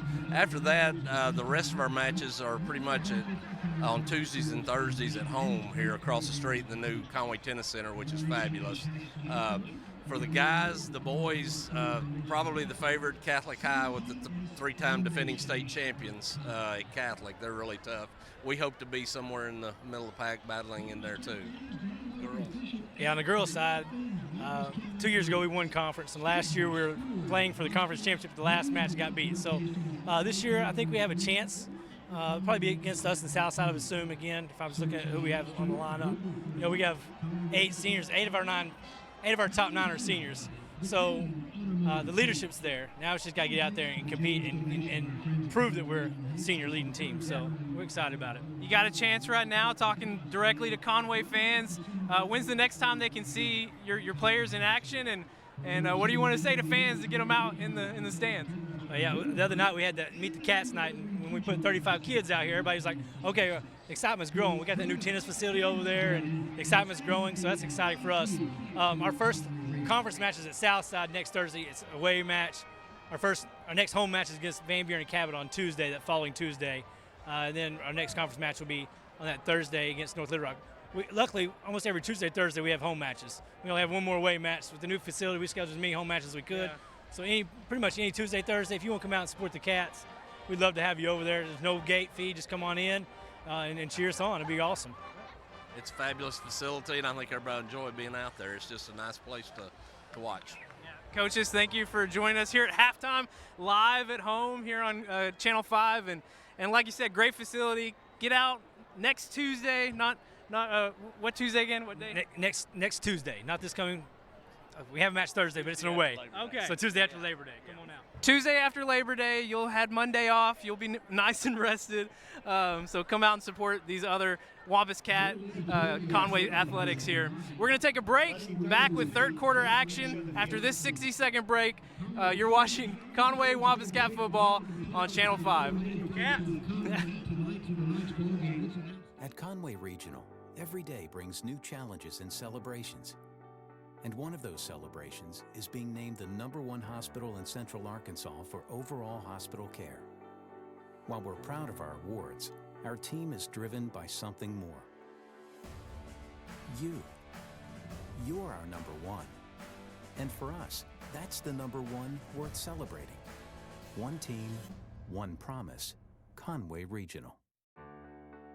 At Conway Regional, every day brings new challenges and celebrations. And one of those celebrations is being named the #1 hospital in the state for orthopedic care. While we're proud of our awards, our team is driven by something more. You. You're our #1. And for us, that's the #1 worth celebrating. One team, one promise. Conway Regional. At Conway Regional, every day brings new challenges and celebrations.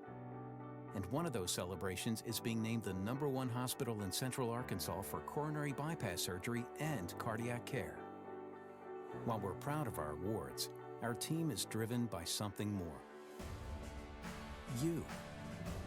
You're our #1.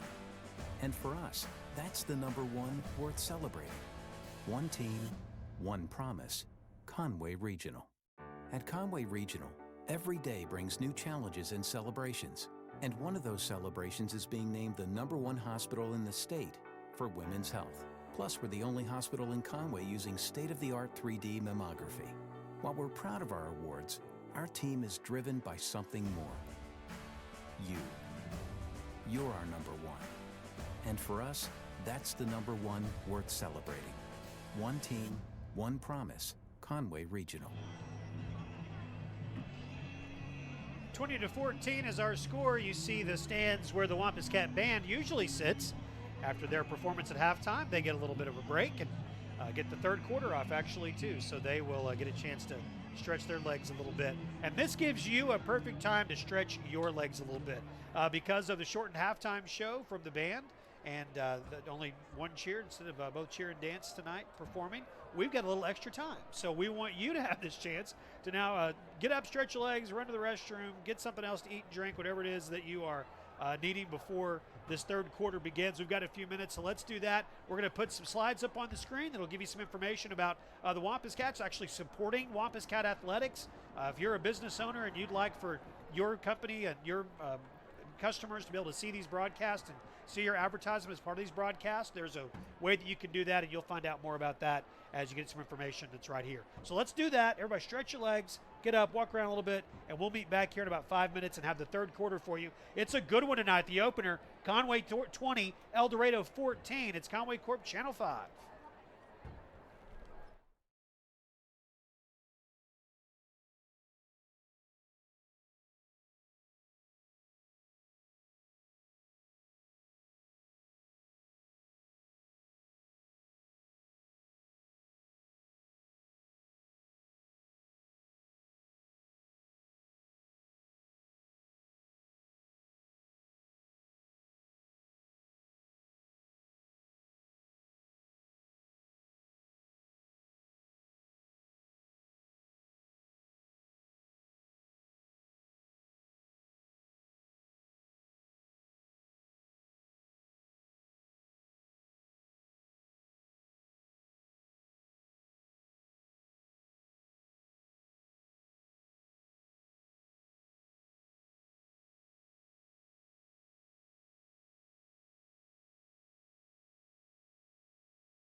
welcome back. Hope you got your legs stretched and a little something to eat and drink. I got my legs I stretched. know. How you feel? You mind Haler? No, I'm good. Okay, It was a nice, brisk little walk for me. I enjoyed it. Good. And we're going to do that every home game. So a chance to get to know some of the other coaches and, see coaches like that with Gifford and Bates that we know so well from other sports. But we're talking football now, 20-14. The Cats have got the lead. What are some of the stats that Scott put together? Well, it's pretty much been all rushing for this Wampus Cat offense in the first half. 206 yards rushing, just 13 yards passing, and that coming on just one successful pass attempt from this Wampus Cat offense. Kerry McLean leading the way, 13 carries, 127 yards. Bryce Bohannon, 4 carries, but some big carries, 40 yards and a touchdown. Yeah, he's going to be fun.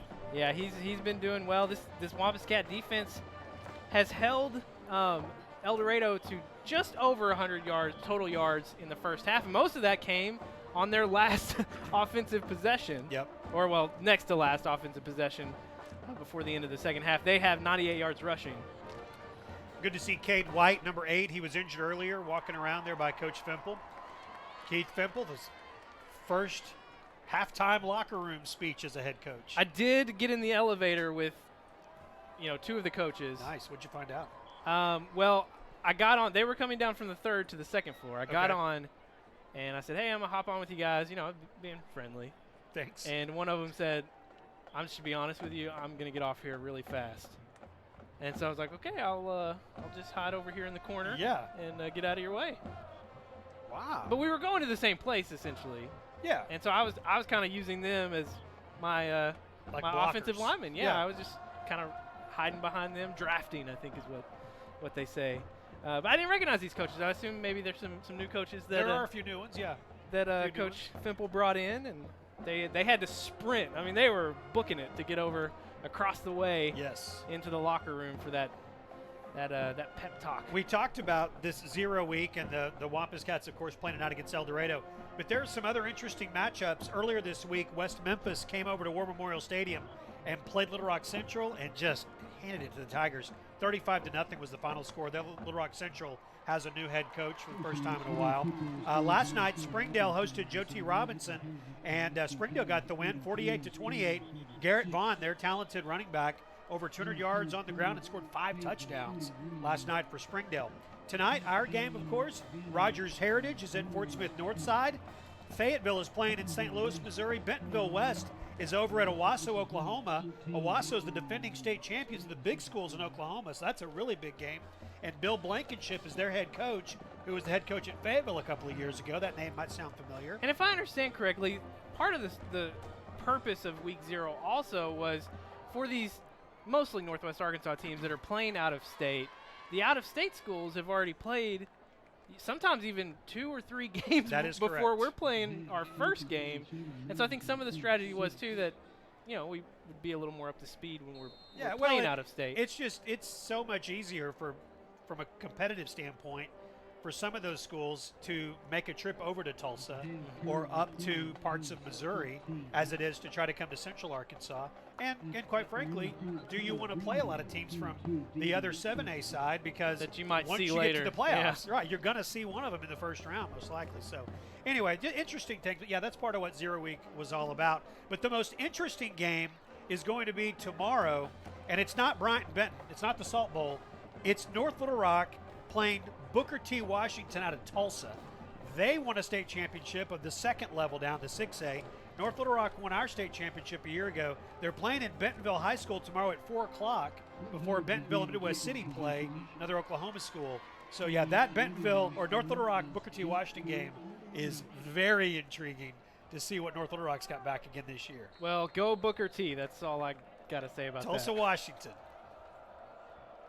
All right, we are about to be underway in the third quarter. Will Hogue, who had a nice showing in the first half, kicks off, taken inside the 5-yard line and gathered up.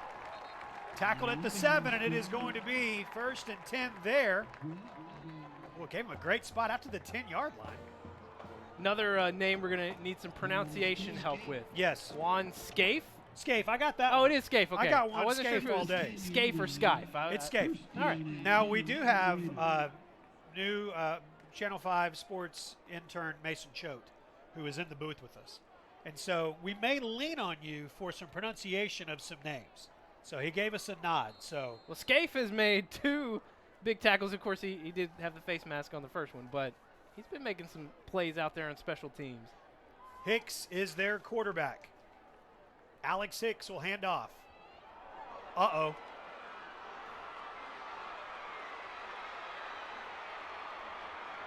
Malik Benton catches him.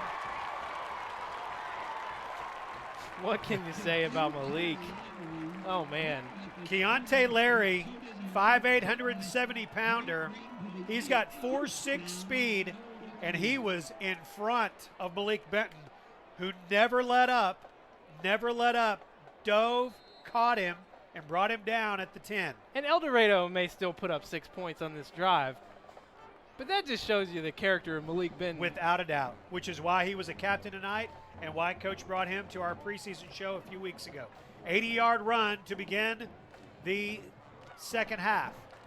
Pass into the flat. Catch is made by Stephen Tillett. He scored earlier in the game. He's brought down inside the 5. Kane Aaron hops up. Roman Aaron over there to make the stop. Shots of the Crunk crew that we've never had before from the sideline. That's good to see. And they are getting Crunk. Are they still Crunk crew? Is that right? All right. Mason gave us the nod on that. High snap. Dropped at the 2. Dwayne Smith flew in and made the stop. And it's going to be 3rd down and goal. And Hicks is hurt. Their quarterback is coming up hobbling a little bit. Not bending that knee very well. This is an Eldorado school that has scheduled aggressively, not only tonight against a 7A school, but they will host Cabot week 3. Hicks trying to go right up the middle. Did he get in? The official on the far side is saying yes. And then Shun Livingston looked like he was in, pushing the face mask and helmet of one of the Wampus Cats. The officials were right there. Nothing was called. But it is going to be a touchdown. Tied now at 20. So they still get the 6, but man, oh man, the effort we saw from Malik Benton. Well, and not only that effort, but their quarterback is still hobbled, and who knows what kind of effort he's going to have the rest of the game because he had to take a few snaps there. That could be the difference. Grayson Hubbard on to attempt the extra point. He's been perfect tonight. We're tied at 20. Pasalacqua back on the field. Is that how you say it? That's how I'm going to say it until someone tells me otherwise. Tony Pasalacqua? Oh, you got a shrug. He's already fitting in with us. Mason. Extra point is good from Grayson Hubbard. And with 10:29 to play in the third quarter, the visitors from Eldorado have taken the lead once again, 21-20. We'll take 30 seconds and come back on Conway Corp Channel 5.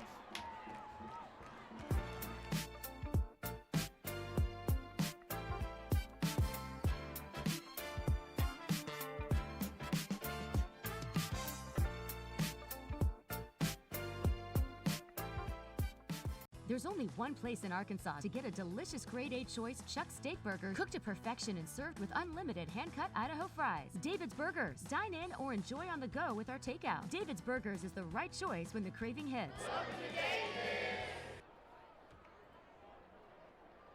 I don't know if you made a noise watching that commercial at your place, but Levi sure did. Well, I had an early dinner, Jeff. I was trying to... Oh, I saw it on Twitter.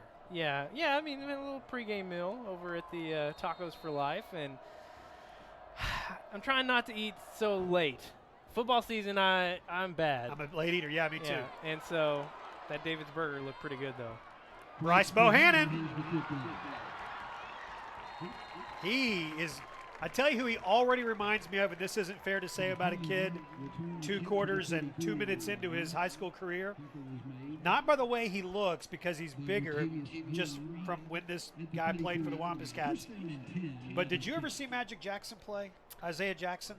He played the year before I started covering Conway football for 501, because he was on our first cover of 501 football. Magic, and I see him all I the did time. see him play at UCA a little bit, yes. I tell you, he was one of the most exciting players I've ever seen. And you had to kind of hold your breath every time he got the ball, sort of like when Nick Richmond makes a catch like there. But it was every time Magic touched it, you were like, "What? Something's about to happen." And already you can see that with Bryce Bohannon, kind of get that same feeling. But good to see Isaiah. I see him at church, see him at the gym. I go to church when I go to the gym, which isn't saying much. I should be at the gym more often. Nick Richmond getting his first catch of the night. Nice. Expect big things out of him this year. Handoff up the middle, Kerry McLean. Follows the left side a little bit more that time. Lance Rogers and Robert Scott. Crunk crew. Now, we talked about how the band gets the third quarter off. The Crunk crew does not. Yeah. Well, when you're crunk all the time. There are no breaks. There is no off switch on the Crunk crew.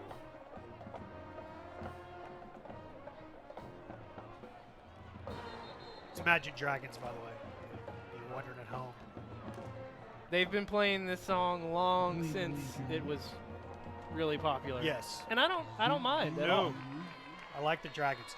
All right, first down. Conroe Regional Health System, first down. Nice job there. Once again, moving the chains. Yeah, McLean getting the forward progress there. 3 wide outs to the near side. This is where they have Bryce Bohannon in the slot. Will McKenna and Nick Richmond. In man-to-man coverage on this side. Now Bohannon in motion.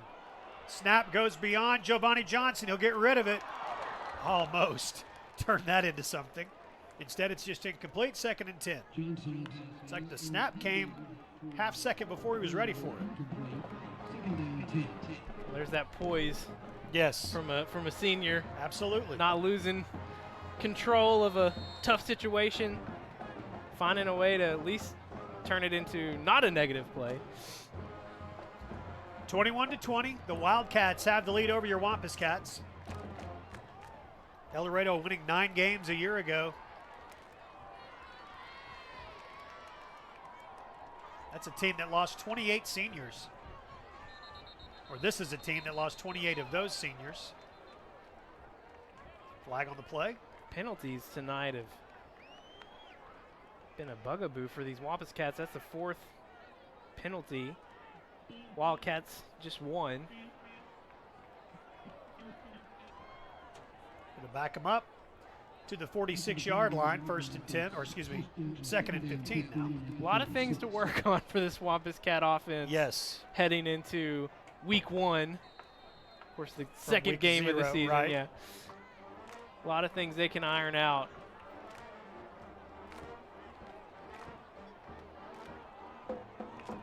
.909 to go. We're in the 3rd quarter. Good Friday night of football. Bohannon will get the handoff and look for the edge. He'll cut it upfield. Bryce Bohannon finding space. Picks up the first down inside the 30. They'll put him down right at the 30-yard line. 1st and 10. A Conway Regional Health System first down. And that's not just speed. That's vision. That's seeing the field, finding – it is also speed because not many people can make a cut like that and get back to the inside. But they are finding ways to get him involved, and he has been a playmaker tonight.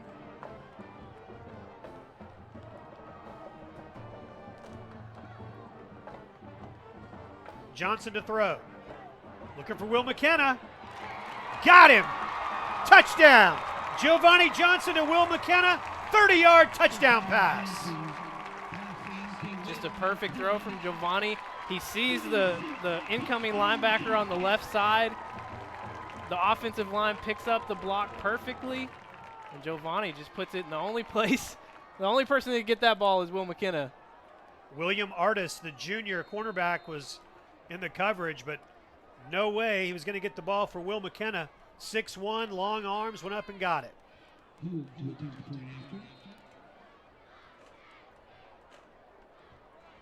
Flag before the snap. Half the distance to the goal. Leading by 5. Do you consider going for too here that you've got such a short distance? Not yet. Well, I see what you're saying. 'Cause you get a little bit extra help there. Yeah.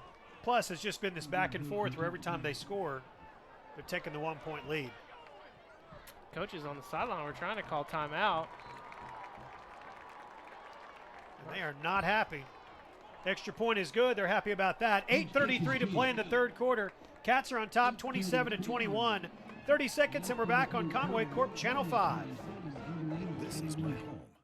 And here's my hot water heater, located right above my living room. And here's the mess it made when it leaked. Really leaked. Kind of throws off the ambiance, don't you think?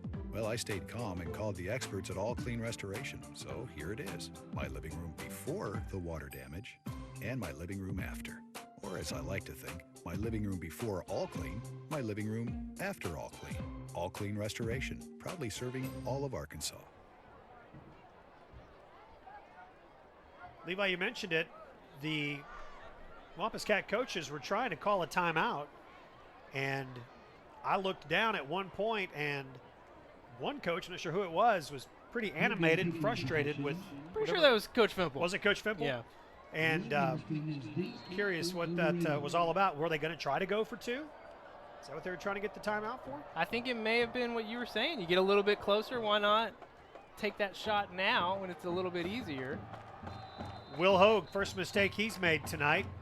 Kickoff goes out of bounds. That'll help the field position for Eldorado. You talked about Coach Fimple being a little animated. That's one of the other things we get to learn about our new coach is, how do they express their feelings on the sidelines?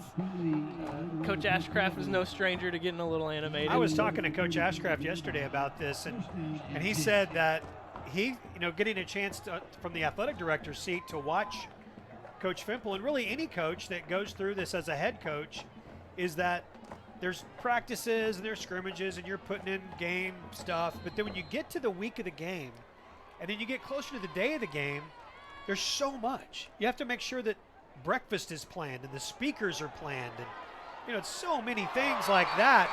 Roman Aaron, he made the catch, but they're going to say he did not have a foot in bounds. Oh, Close, man. very close.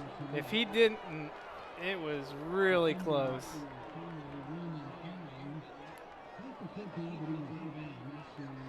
Made a good catch on it. Yeah. But there's so much that goes into being kind of the CEO of a football team, where you do have to plan so many things that are just beyond the X's and O's and the daily execution of football stuff, that he said that Coach Ashcraft basically said, I saw what I looked like for a long time. Yeah. And so, but Coach Fimple's doing a great job. And he talked about trust. I loved that when we talked to him. He mentioned trust so many times, about how he had to gain the trust of the kids. The kids had to trust each other, gain his trust. And we heard from Giovanni and Malik that Coach Ashcraft, when they made the announcement, Ashcraft was very clear that, hey, whoever comes in here, whoever we get, you guys have to welcome him and buy in as quickly as possible to keep this train moving, and they have. Larry, right side, nowhere to go. Good job defensively. Got Randy Thomas over there, number 9. Randy Thomas is a new Wampus Cat. A year ago, playing for Bryant. Played for the Hornets. Now is a Wampus Cat. Good look at our Wampus Cat offense there as they're about to head back onto the field because the defense gets a stop. It's a little weird to have a Bryant Hornet as a Conway Wampus Cat, but I'm going to keep an open mind. Hey, I'm going to welcome him in. This kid is good, too. Number 9, Randy Thomas. Job's punt goes out of bounds at the 28-yard line, and that's where the Cats will have it, 1st and 10. 7:06 to play in quarter number 3. It's 27-21. Wampus Cats with a nice opportunity here as we're almost halfway through the second quarter to create a cushion heading into that fourth quarter if they can put a good drive together here.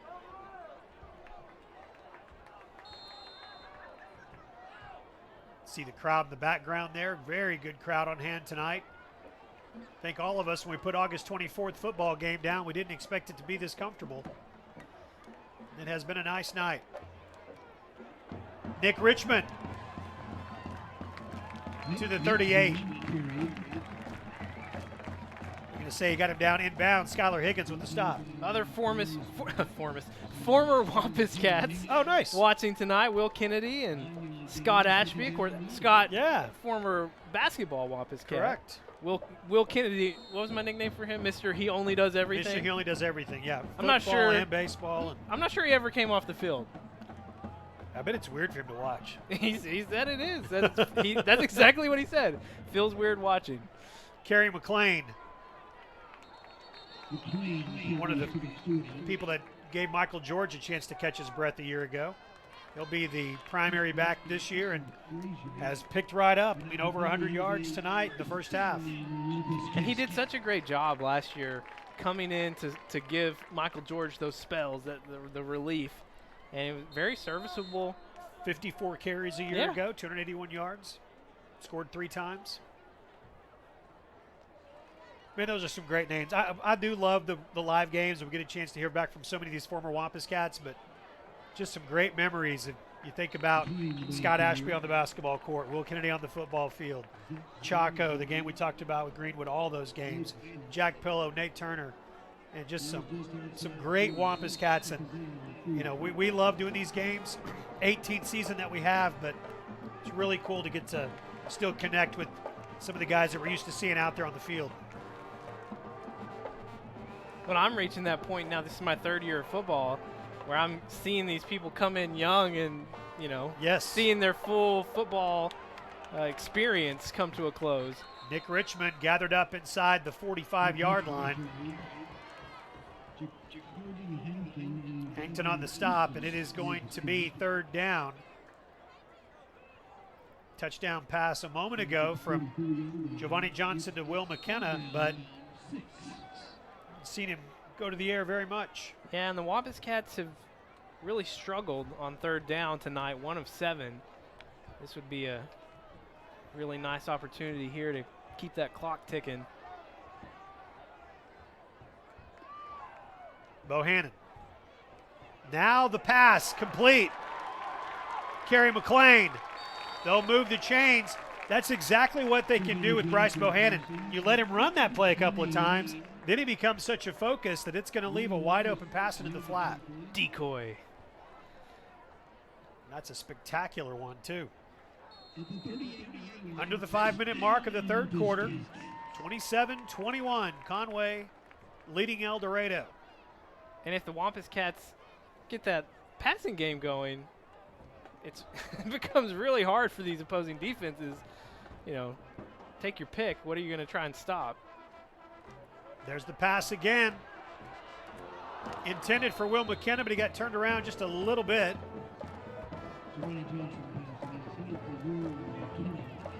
So 2nd down and 10. I got to spend some time with Robin down the sideline. Oh, yeah. How's that going? The interview. I just told her, hey, doing a great job. The shots look amazing. Yes. We're really excited to have them. And she's working hard tonight. She didn't have her. She has a harness that she's going to wear. Okay, to like help a her. Backpack thing. Yeah, to help her, because holding up that camera that was a long shot. Yeah. She's a little sore, but she's a trooper. She's probably working harder than anybody tonight. Harder than us. I know that. For sure. 2nd down and 10. Nick Tufu makes the catch. A year ago, Nick Tufu had 1 catch for 5 yards and a touchdown against Springdale. He didn't catch another ball the rest of the year. Makes his first catch there.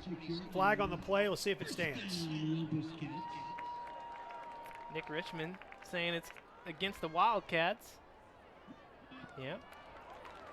It is a personal foul. We've always struggled to hear the officials. Now we can actually really see what they're calling out there. This is a whole new era of Wampus Cat football. That's what we said at the beginning.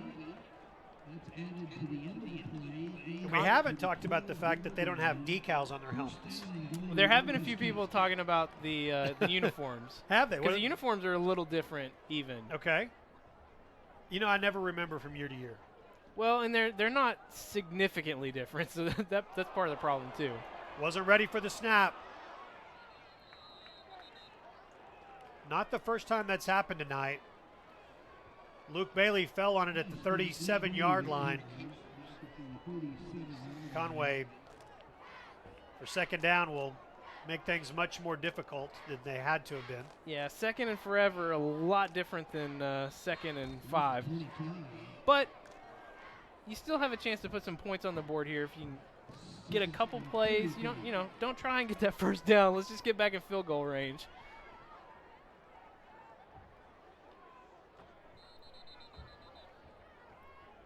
Conway's going to use a timeout. We'll take it with them. 3:44 to play in the third quarter. Cats are on top 27-21. 30 seconds and we're back on Conway Corp Channel 5.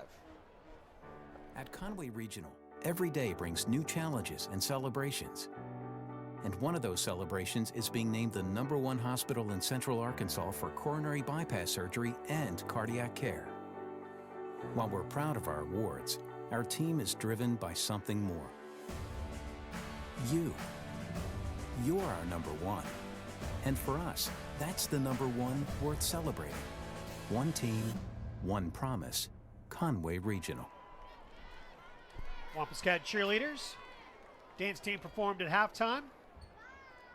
Band performed, working up their routine that we'll see as the year progresses. Seeing more and more of that.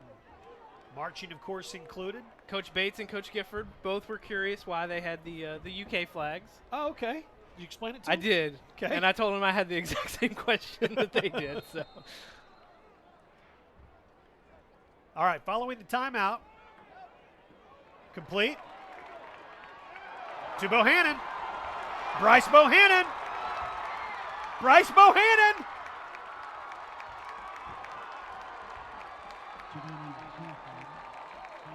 Cannot be brought down.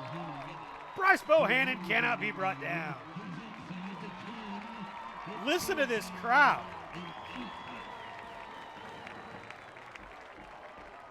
These fans appreciate effort, and you saw it. I mean, making people miss 1 time, 2 times, 3 times, then just continues to push. Man, as advertised. I said you didn't have to try and get a first down here, but I mean, at this point, after that. 3rd down and 8. Huge gain on the pass from Giovanni Johnson to Bryce Bohannon. Another whistle.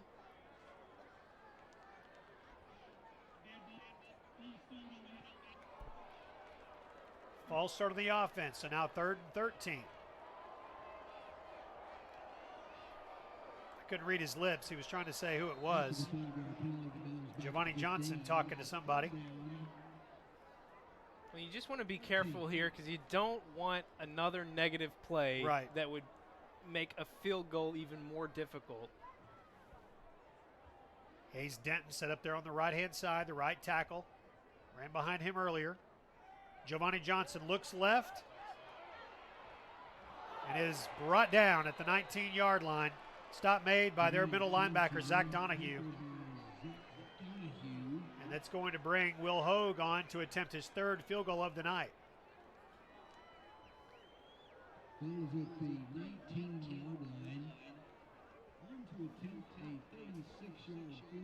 Yeah, Will has had 2, like you mentioned, 26-yard field goal and a 42-yard field goal. So he's got plenty of leg for this one.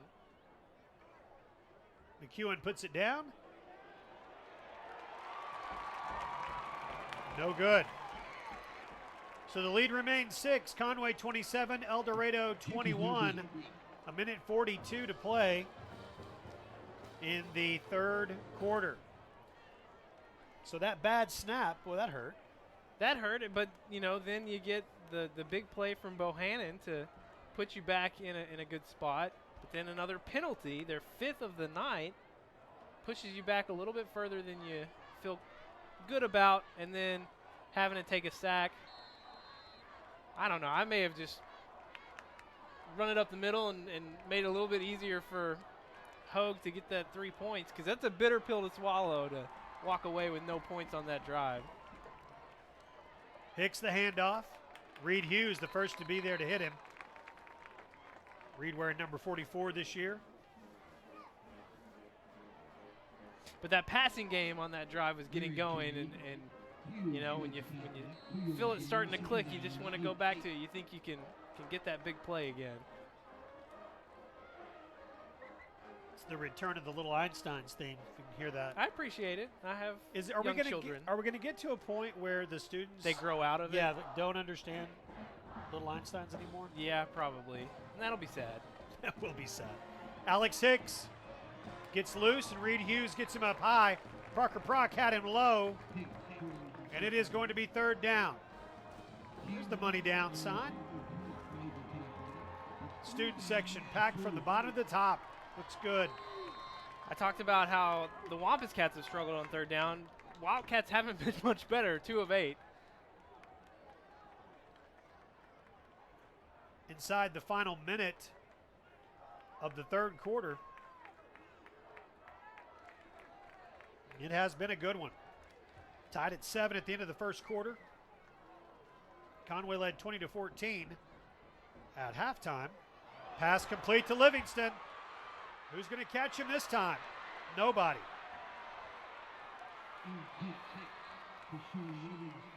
Sean Livingston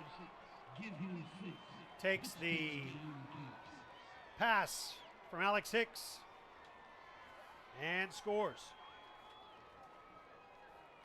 Tied at 27. Breakaway speed right there. Nobody catching him. He's got 4.6 speed. 8 touchdowns a year ago, led the team. And Grayson Hubbard, their place kicker, who a year ago was 41 out of 44 at extra points. And he has hit all of them tonight. It's 28-27. The visitors from Eldorado have the 1-point lead. 30 seconds, and we're back on Conway Corp Channel 5. Prevent break-ins with Conway Corp Home Security. Arm windows and doors with sensors, plus motion detectors throughout the house. All monitored 24/7. See inside and out with live video feed, and control it all with your all-in-one touchscreen panel, or from your mobile device. We make it easy to protect what matters. Security for you, powered by us.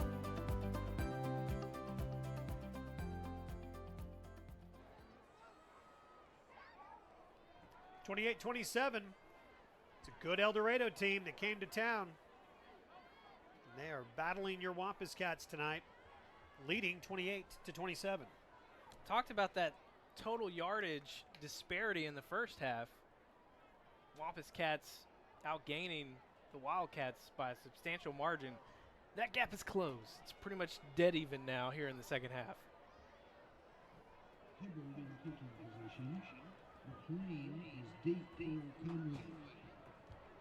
Shane Smith returned to kickoff for a touchdown in the second quarter. Now a little onside kick. That's a live ball. Goes out of bounds. Ooh, good break there for the Cats. Wow. Dodged one on that one. That would have been big difference maker for these Wildcats if they could have gotten that one and put up some more points heading into the fourth quarter. Got an injured Wildcat on the field. That is Cameras Rux, one of their starting linebackers.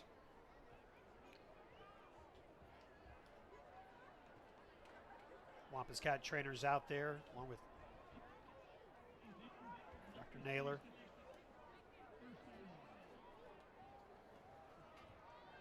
I'll take a moment to check on him. While they are doing that, I want to update you. Looks like he's going to be okay. That's a good sign for sure. One game that's involving a 7A school that we did not mention at halftime, which is honestly, I mean, we're a little partial to this game, but when it comes to just Arkansas high school football, Pulaski Academy is such an anomaly. I mean, everybody that's like, what is PA doing? What are they going to do? Who are they going to play? Well, PA went on the road tonight and took on Springdale Harbor. First time in a long time they played a 7A school. This is in Springdale. PA is leading 50-14. Yeah. Pulaski Academy over Springdale Harbor 50-14. I don't doubt it. I don't doubt it. Well, I mean, it's because Harbor lost their defensive mind. That's right. You know? Exactly. He's here tonight on our sidelines as the head coach.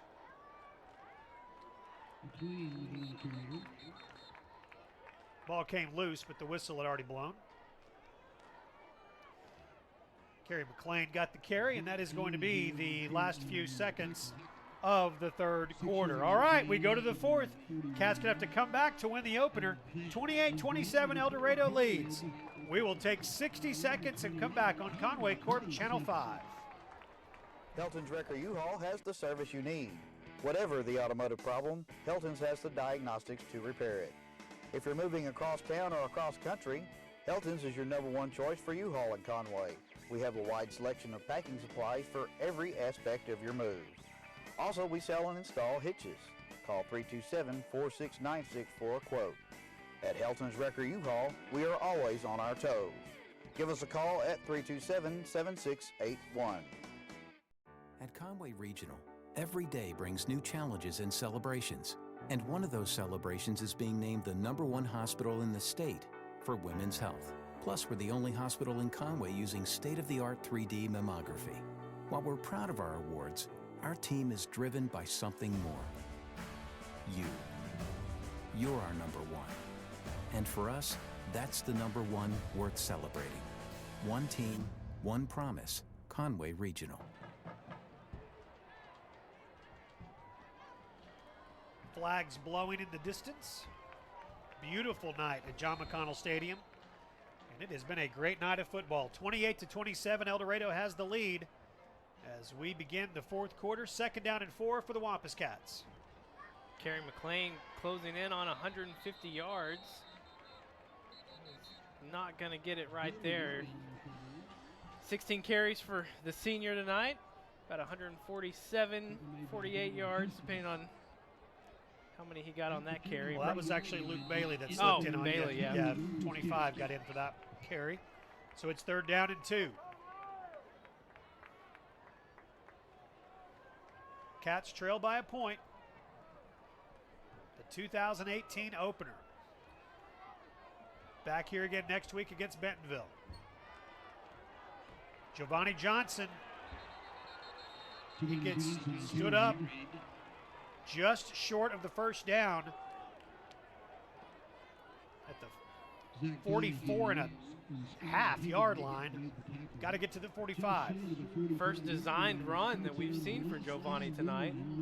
He's had a few scrambles. And it looks like we're going to see the Rhino. And again, the Rhino this year, Lance Rogers, starting left guard for the Wampus Cats.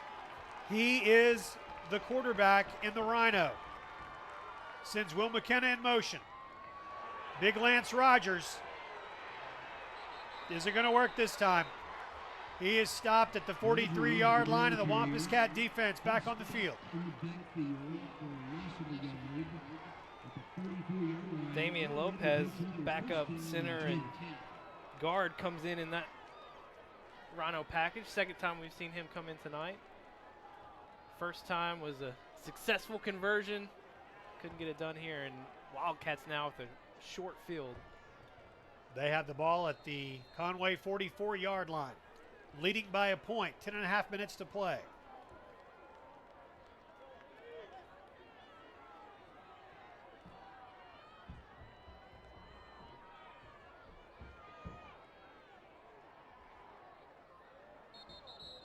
Everybody move but the center. So they'll lose 5 yards.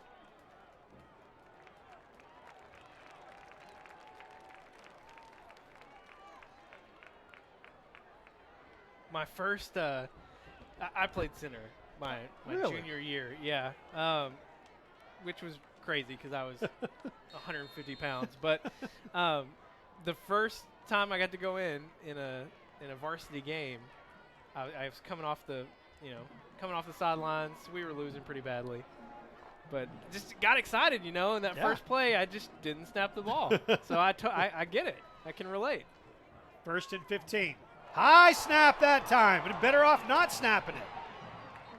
Hicks falls on it at the 26-yard line. Big loss for Eldorado. So it's second down and a whole bunch. Wildcats giving this Conway defense some gifts here as look like Eldorado is about to take all the momentum. Conway get a stop here, find themselves with good field position. Jalen McEwen hustles in, number 91. These hot nights, those big guys inside, they got to come out often, stay hydrated, stay fresh as they can. Hicks with the carry.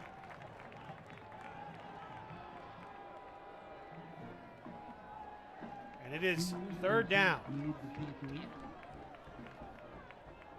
Roman Aaron flashing that money, or no, not money sign yet. Or is it? No, yeah. They showed it, yeah, money sign. This is the money down. Yeah. I haven't got to talk much about Roman tonight. He's one of the few people on this side of the ball that's coming back with some experience. That's right. Coach is trying to get the safeties to drop back even further. Hicks, lots of time. Now he'll unload underneath. And a good tackle there by Parker Prock.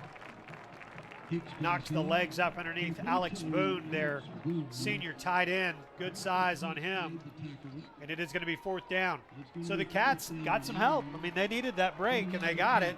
So that definitely turned the momentum on that drive back over to the Wampus Cats, and now they should get good field position. And they've got two of the quickest guys in the county, maybe beyond. Nick Richmond and Bryce Bohannon.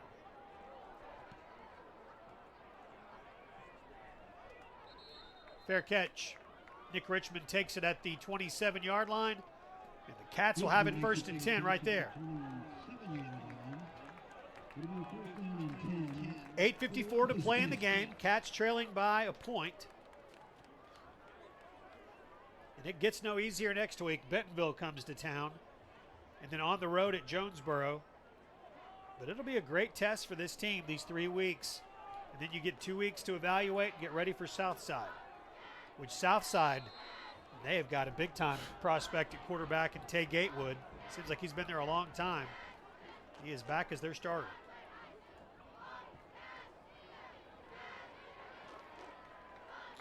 Southside's going to have some revenge in mind for Conway after that thriller. Yes, the overtime game a year ago. Insane game last year that we had. Stopped them on a, 4th and 1? Yep. At the goal line. It was a very memorable game.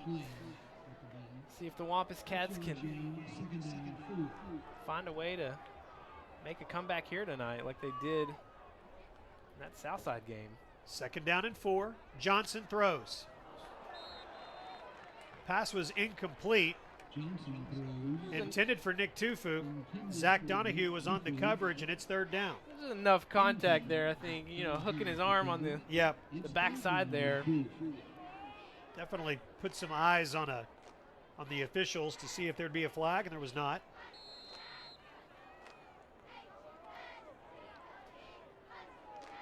$8:20 to go. 8:17 to go. Clock will start with the snap. Giovanni Johnson puts Kerry McLean next to him. Then there was movement, and then the Jacoby Hank to the defensive lineman put a forearm shiver on one of our guys.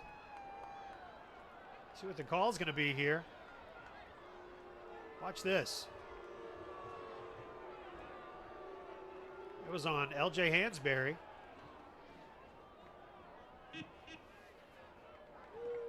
So it was against the offense.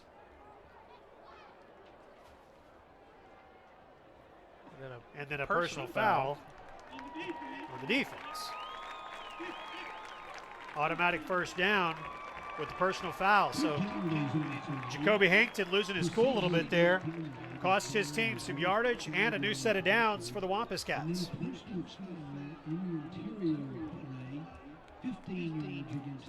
Both teams tonight have made some crucial mistakes in significant moments.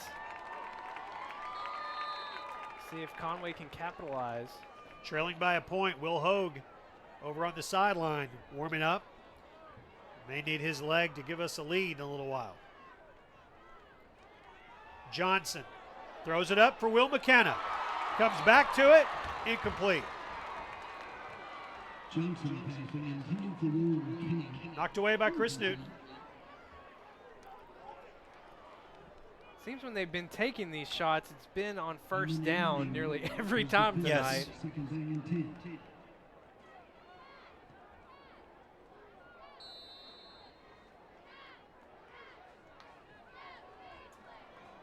If you're watching with us live tonight, thank you for watching.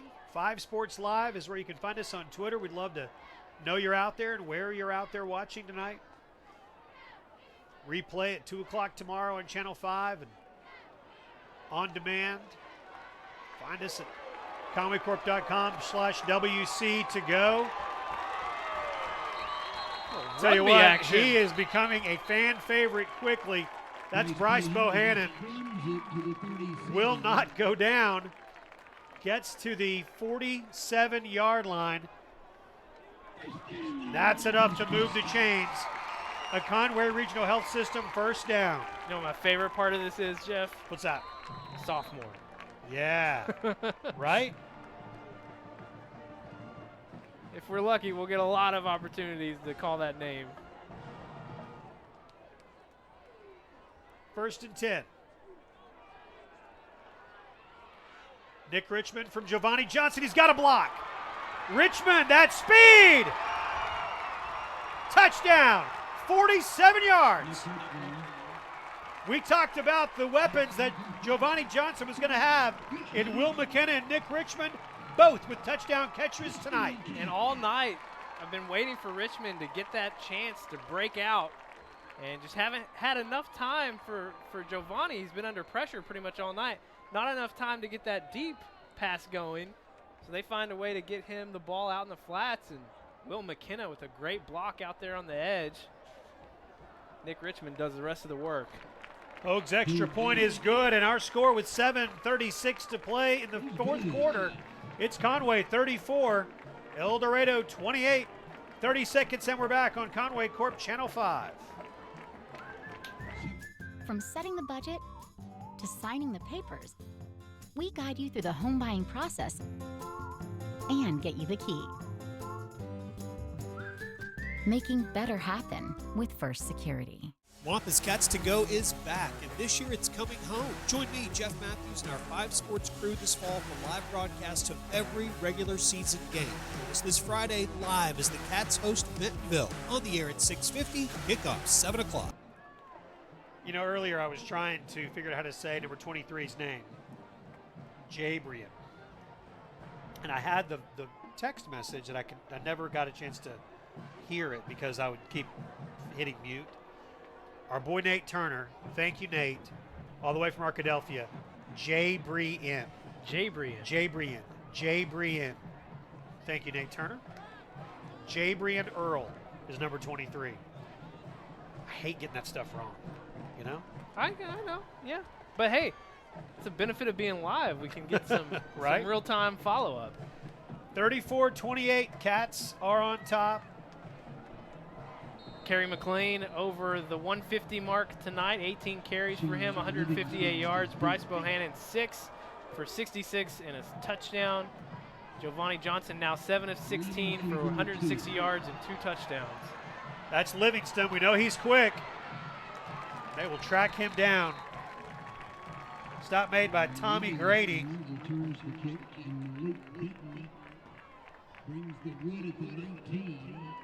So it's a 6-point lead for the Cats. 7.5 minutes to play.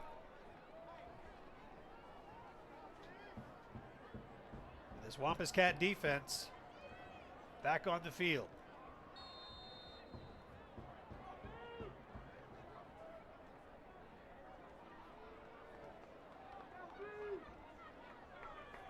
That's big Tyree Ross, 5'9", 260, wears number 98. Hicks takes a step back and unloads. Double coverage. Receiver got back to the ball but wasn't able to catch it. Devontae Kidd, the intended receiver. Malik Benton. That's his real name. Randy Thomas. Roman Aaron. Second down, 10. Reed All Hughes put a big hit on Hicks. Slapped hands afterwards. I don't know if I'd slap hands after that. Second down and 10.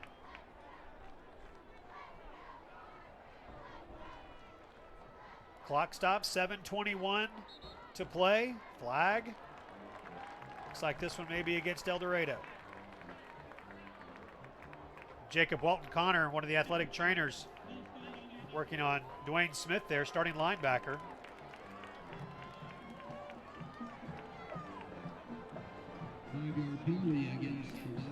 A lot of penalties tonight on both sides. That is the 5th penalty against the Wildcats, 6 against Conway. Very reminiscent of a first game. Not unusual to see that much sloppy play.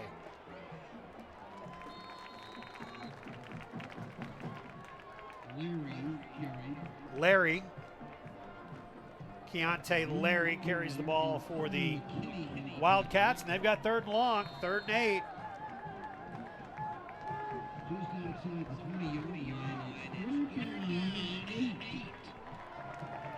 Again, a great crowd on hand tonight. So good to see so many people from the community come out and support these Wampus Cats. Got another chance next week. And what's really crazy about our home schedule, we play 2 games before September 1st at home, and we'll have 3 the rest of the year. Hopefully get some playoff games at home. Caught by Boone. Their big tight end makes the catch over the middle, and they'll move the chains. Brought down at the 45-yard line. That's Alex Boone. I'm not even convinced that pass was intended for Boone. Just unfortunate circumstance for Wampus Cats. They were 2nd, 3rd long that they've picked up. Yeah. Got into the end zone last time. Hicks with the handoff. Larry to the 35-yard line, pushed there.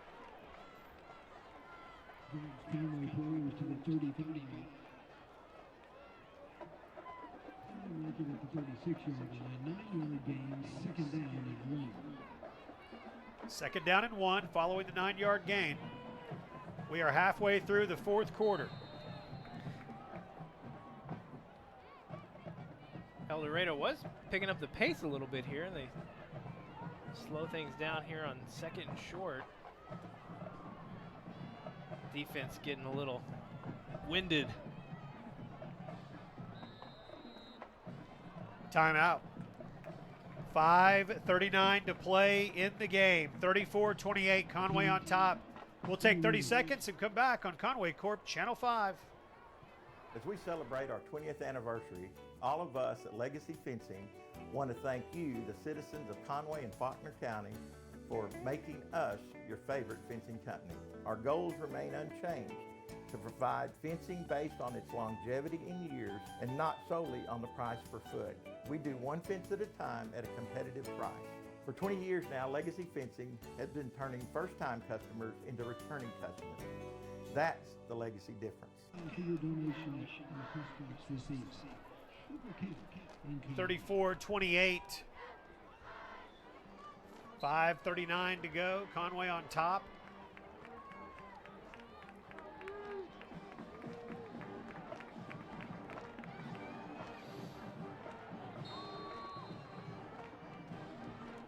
Second down and 1.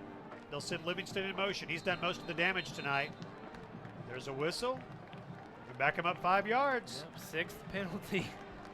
Both teams with 6 penalties now. 2nd and 1 becomes 2nd and 6.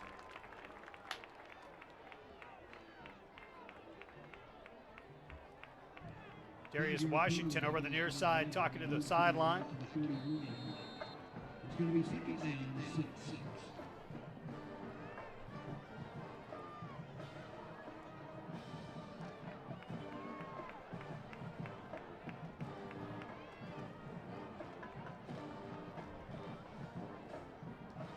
And movement again. That time it was Sean Livingston out here in the slot all by himself. The 7th penalty now, Levi. Make it 2nd and 11. Both teams tonight have just been their own worst enemy on Yes. the field. Whether it's penalties or, so many mishandled snaps tonight, long snaps over the head. One interception, no. I mean, there have been some mishandled snaps, Right. but no like direct impact fumbles Correct. tonight.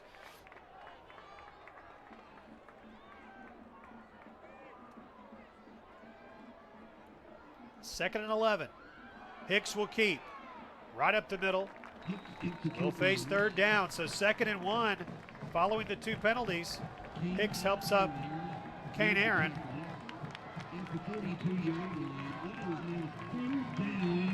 Big play here. Coming up on 5 minutes to play in the game. By the time they snap it, we should be under 5 minutes. 3rd down and 7. You kind of get the feeling here that Eldorado, they just want to run as much time out here as they can. Dwayne Smith, starting linebacker, is on the sidelines. He's jogging on the track, but he is not on the field right now. Pass is complete.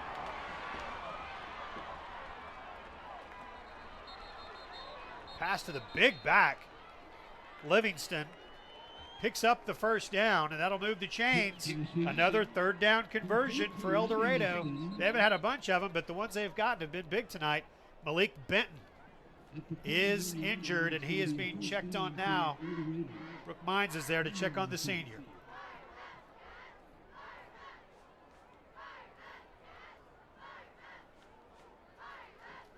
They're looking at that left leg. Kind of wonder if you might have even been stepped on.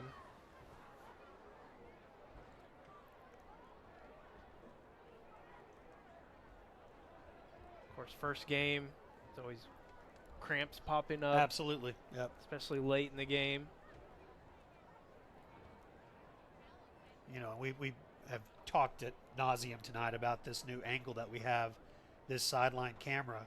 But this is one of the instances where it really gets to show you what happens on the football field that we've never really been able to show you before. And that's the work of the athletic trainers. And we've got some of the best. Brooke Mines has been here as long as I can remember. Jacob Walton Connor joined her a couple of years ago. The entire training staff. These athletic trainers do so much. And as a parent in the system, you want to know that there are athletic trainers like that that are on hand for your student athlete. They help Malik up.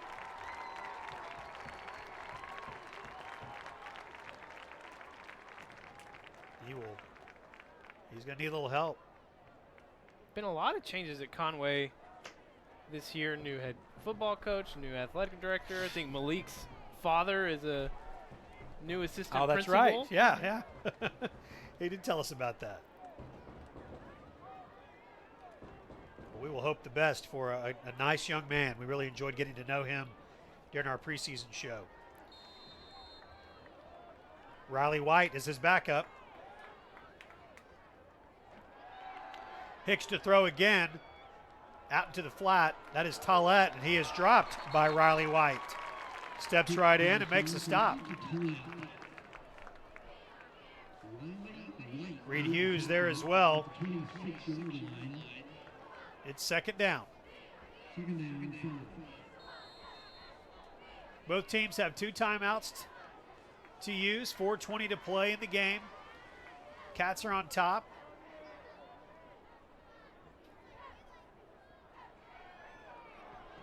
Larry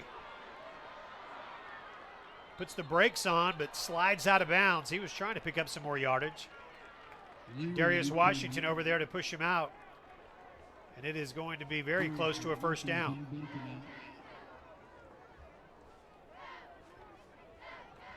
Brandon Graham hustles on, number 51. Again, Dwayne Smith, starting linebacker, on the sidelines. Going a little bit deep in that linebacking core. Check that, he's back in. Correction, 34. Discussion on the far sideline about something. So we're going to measure.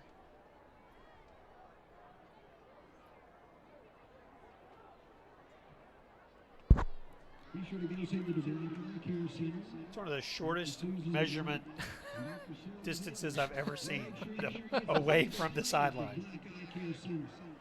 Well, and usually you see the teams, you know, clear out. Right. They don't even know what's going on, really. Slow down in the action here. Second down and less than a yard. They will put it there just a couple of inches from the first down marker. Just outside of 4 minutes to play. Well, for the first night, week 0, it's been entertaining. Seen some big plays.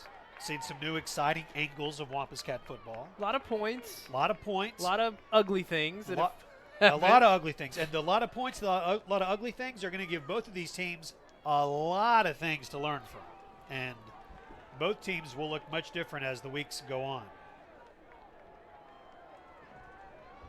Conway with Bentonville next week. They'll have to get better in a lot of areas before the Tigers get to town, and then on the road at Jonesboro in 2 weeks.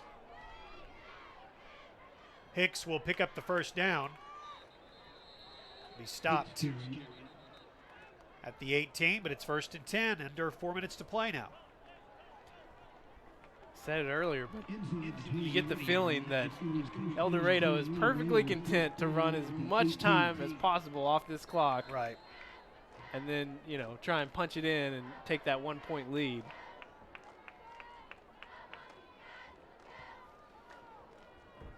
And then they've got a long road back home. I mean, you said it earlier. I mean, those away stands are full. Yes, there are tons of Eldorado fans that made the trip up. Larry to the 13. Kane Aaron brings him down and tries to help him up. Ball's at the 13-yard line, second down. 3.5 to go.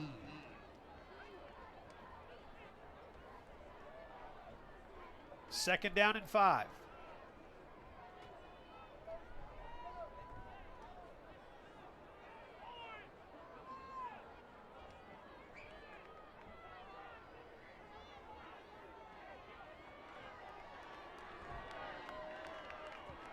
Hicks sends Livingston in motion. Whistle. Another false start.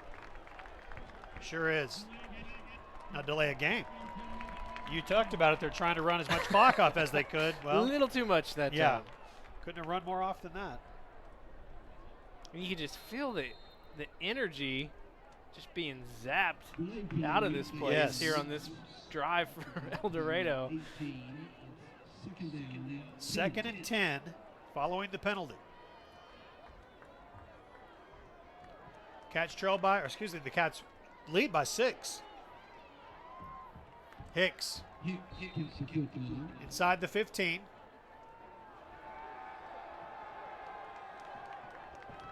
Corlin McKinney in the game. Parker Prock in the game. And big third down. And you can hear the crowd in front of us starting to make some noise. They're up. Realize how big this play is. 3rd and 6.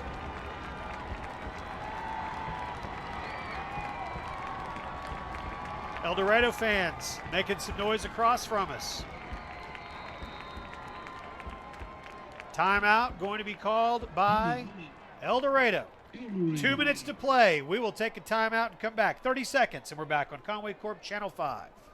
Steve's Auto Center is dedicated to getting your vehicle safely back on the road. From fender benders to a major collision, we offer the area's most advanced auto body repair services. With expert workmanship and the highest quality materials and paints available, we strive to exceed your expectations. And count on us for Central Arkansas's best towing and recovery services. We'll travel anywhere in the state at any time to rescue your equipment. Come to Steve's Auto Center for all your automotive needs.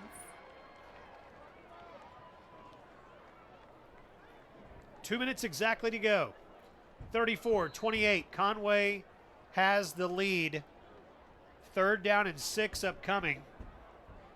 Eldorado is going to have the benefit of one more timeout if they need it.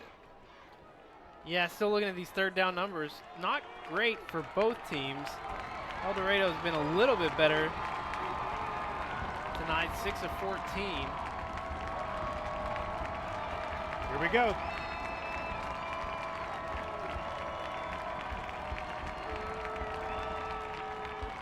Hicks, pressured, gets away from it and throws. It falls incomplete. See Reed Hughes celebrating there. Roman Aaron got close to a pick. Couldn't quite get to it. It falls incomplete. So now it's 4th down. 4th down and 6. Coverage so good there in the secondary is nowhere to pass for Hicks, and pursuit equally good from the defensive lineman. Kept containment. Roman Aaron comes off the field injured. His replacement is Isaac Crow. So the 2 starting safeties are out of the game right now. Backups Isaac Crow and Riley White are in. Timeout on the field. 30 seconds, and we are back for 4th down next on Conway Corp Channel 5. At Conway Regional, every day brings new challenges and celebrations. And one of those celebrations is being named the #1 hospital in Central Arkansas for coronary bypass surgery and cardiac care. While we're proud of our awards, our team is driven by something more. You. You're our #1. And for us, that's the #1 worth celebrating. One team, one promise. Conway Regional. Minute 54 to play. 4th down coming up. Eldorado with no more timeouts, so this is it. Hold them here. Run out the clock. Cats trying to get a win for Keith Fimple in his first game as a head coach. He's a defensive guy. What has he got dialed up here? Hicks looking, throws. Touchdown. Hicks did a good job, didn't get happy feet on that one. Waited long enough, gave his receivers some time, and he found the perfect little cushion in that secondary.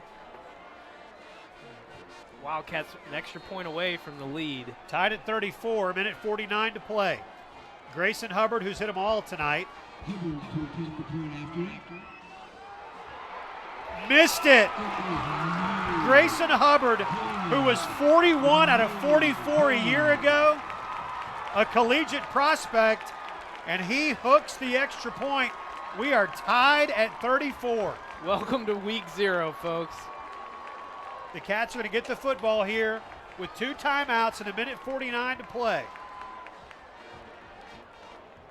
And with a weapon in Will Hogue, who's 2 for 3 tonight on field goal attempts. The one he missed, just barely missed to the right.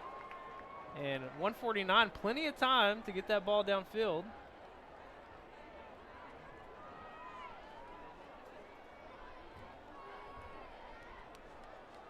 The way special teams have made an impact tonight, wouldn't mind seeing a nice big return here. Well, we know the speed that Bryce Bohannon has. We've seen that in action. We've seen the speed Shane Smith has. We've seen that with a kickoff return for a touchdown tonight. So we'll see what the decision is here with the kickoff by Scott Reed. Reed, the longtime head coach of Eldorado. His son Taylor is on Nathan Brown's staff over at UCA. They'll start their season a week from tomorrow at Tulsa. First home game September 8th. Braylon Smith is going to be the starting quarterback. Matt Cummins is kicking. Austin Norris is going to get some time, looks like, on the defensive side. Wampus Cats all over the place over on the stripes. Tied at 34. Been a great one tonight. Hubbard, who just missed the extra point, will kick off deep. Going to be a chance for a return. It is taken at the 10. And brought out to the 33-yard line. Gary McLean just snuck in like a thief, took that one. It's like a ball that's in the gap, and you got a left fielder and a center fielder both going for it. Be careful. Slides over and catches it. Be careful talking about yes, sir. Foul balls and stuff. Sorry. Tied at 34. Giovanni Johnson. They'll have Luke Bailey with him in the backfield. Power formation. Slade Smith and Nick Tufu are to the right. Nick Richmond and Will McKenna both have touchdown catches, and they are to the near side. Luke Bailey with the carry. Luke's hat pops off, and he gets to the 37-yard line. He'll have to come off the field. Minute 25 to play. Cats do have 2 timeouts left. Clock stops with first downs. Kerry McLean back in behind Giovanni Johnson. Giovanni rolls and throws. Complete. That's Slade Smith. Possession receiver. We love the way Brian Rainey uses the tight end, and it works there. Pretty much every time tonight they've tried to go to that tight end or H-back in that little roll-off in the flats. It's been pretty successful. 48-yard line, 1st and 10 for the Cats.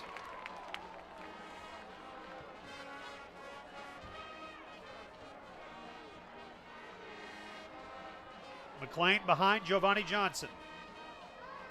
Stay in the air. There it is again. Nick Tufu this time. Nick turns upfield and picks up 9.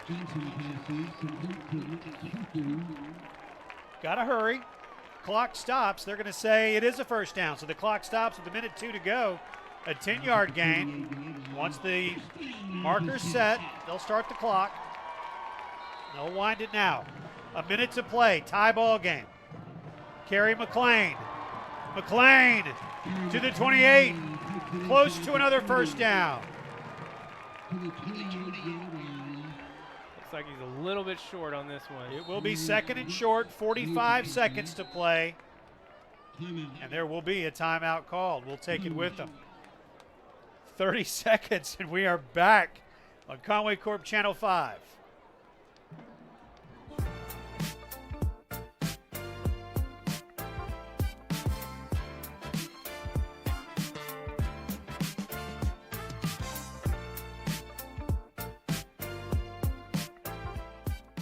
There's only one place in Arkansas to get a delicious grade A choice Chuck steak burger cooked to perfection and served with unlimited hand-cut Idaho fries. David's Burgers. Dine in or enjoy on the go with our takeout. David's Burgers is the right choice when the craving hits.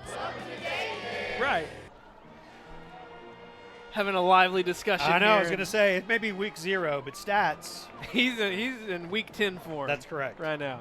He is wondering how the ball can be at the 28-yard line if the previous set it down started at the 38-yard line. And it's how is it not a first down? Not a first down?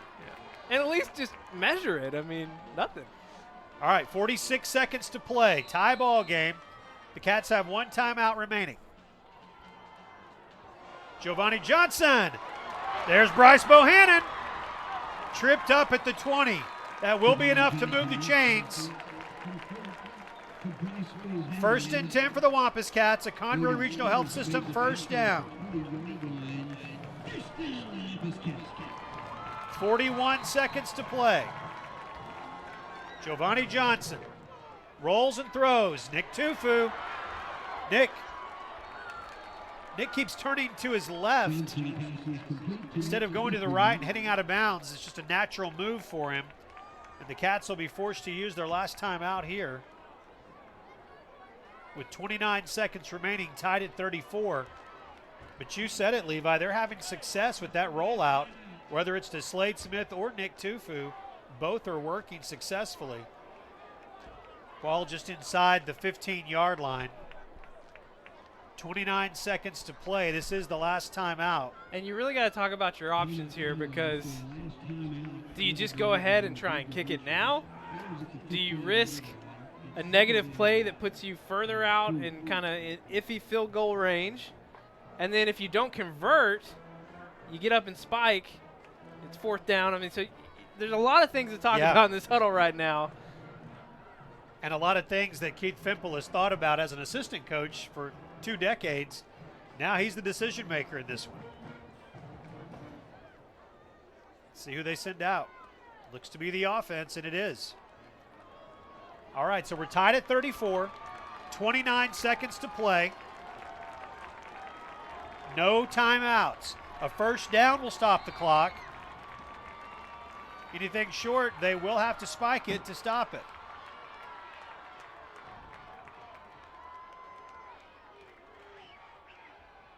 The snap. The handoff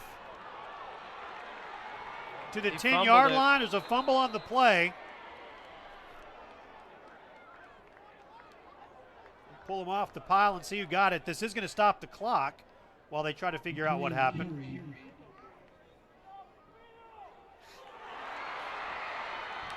Fumble recovered by Eldorado. So we talked about different possibilities. We did not factor that in. Well, that's the risk you run. A lot of options there, and out of all of them, you got to make sure if you are going to run a play, try and get a little bit closer. You got to secure that football. Got down to the 10-yard line. So now it is 1st and 10 for the Wildcats, tied at 34. 21 seconds, 20 seconds to play in the game. See what the Wildcats will try to do here. They look to be taking a knee. And they will. So they will take a knee. Going to consult my overtime high school football I was rules. just going to ask you that. I was hoping that you knew. Well, because there was a time not too many years ago that they did not play overtime in non-conference games, that the games just ended in a tie. But nobody is going to midfield, so we are going to have overtime tonight.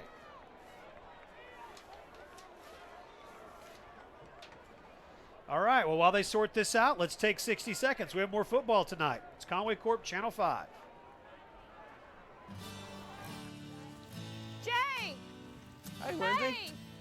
How's it going? Good. What you been up to? Oh, just working. Looks like our 20th year will be the busiest. God, Jay, that's crazy. It seems like just yesterday I was coming over to hang out with your sister and you were just the little brother. Hey, speaking of change, you got a house full of kids now. I know. It's just crazy. But, you know, one thing that hasn't changed, Jay, is Legacy Fencing and their commitment to Faulkner County. Y'all are still the best of the best after 20 years. Yeah, and I tell you what, we've been making first-time customers repeat customers for 20 years now. That's so great, Jay. Well, it was so good to see Good you. to see you, Lindsay. Have You a have good a good day. day. You You too. too. Bye.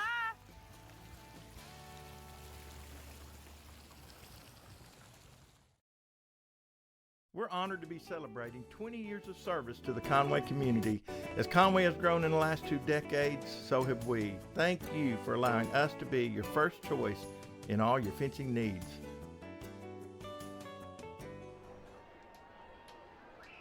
So Giovanni Johnson out to midfield for the coin toss as they will decide who is going to have first shot at it here in overtime. Levi, one of the best Googlers I know. I mean, I'm not just saying that. A strong Googler if I've ever known one. Trying to find the Arkansas high school non-conference overtime rules.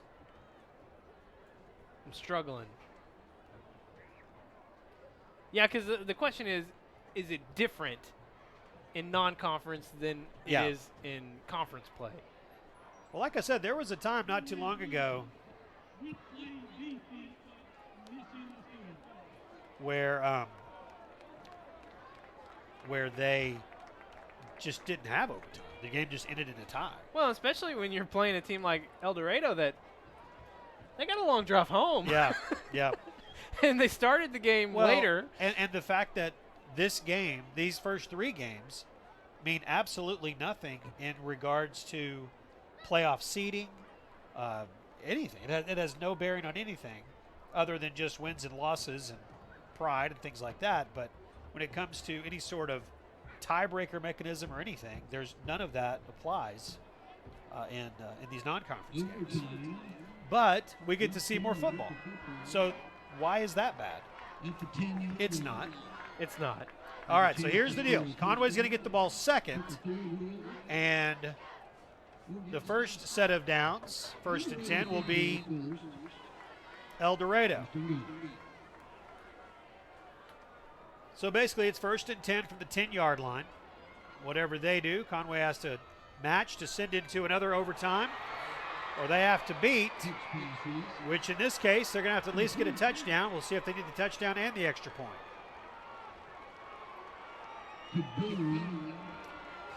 First play, Hicks to Boone.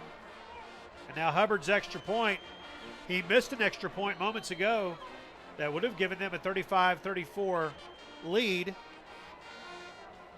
Instead, he missed it, so overtime is where we ended after the fumble deep on the drive for the Cats. And with the number of playmakers you have on each side of the ball in a short field scenario. Yes. Who knows? We could be here for a while, Jeff. 41-34. So now Conway will get their chance. 1st and 10 from the 10-yard line. We don't have to score on the first play, but we do have to score within the first 4 plays and make the extra point.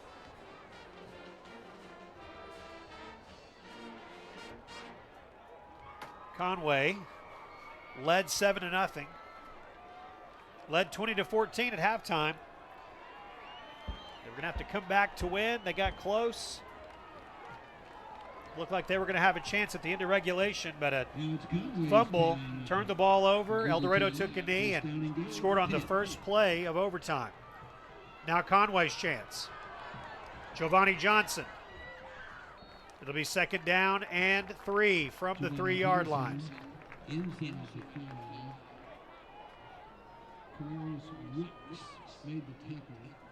Rucks on the tackle. They'll put it at the 4-yard line, so it's 2nd and goal from the 4. Memory serves me right. We only had one overtime game last season. Yeah, which was the 54, Southside game. Yeah, 54-47. Johnson fumbles the ball. He comes up with it, but it is going to be 3rd down and 12. The Cats struggling tonight too often with the snap to the quarterback. 41-34, we are in overtime. 3rd down and 11 for Conway.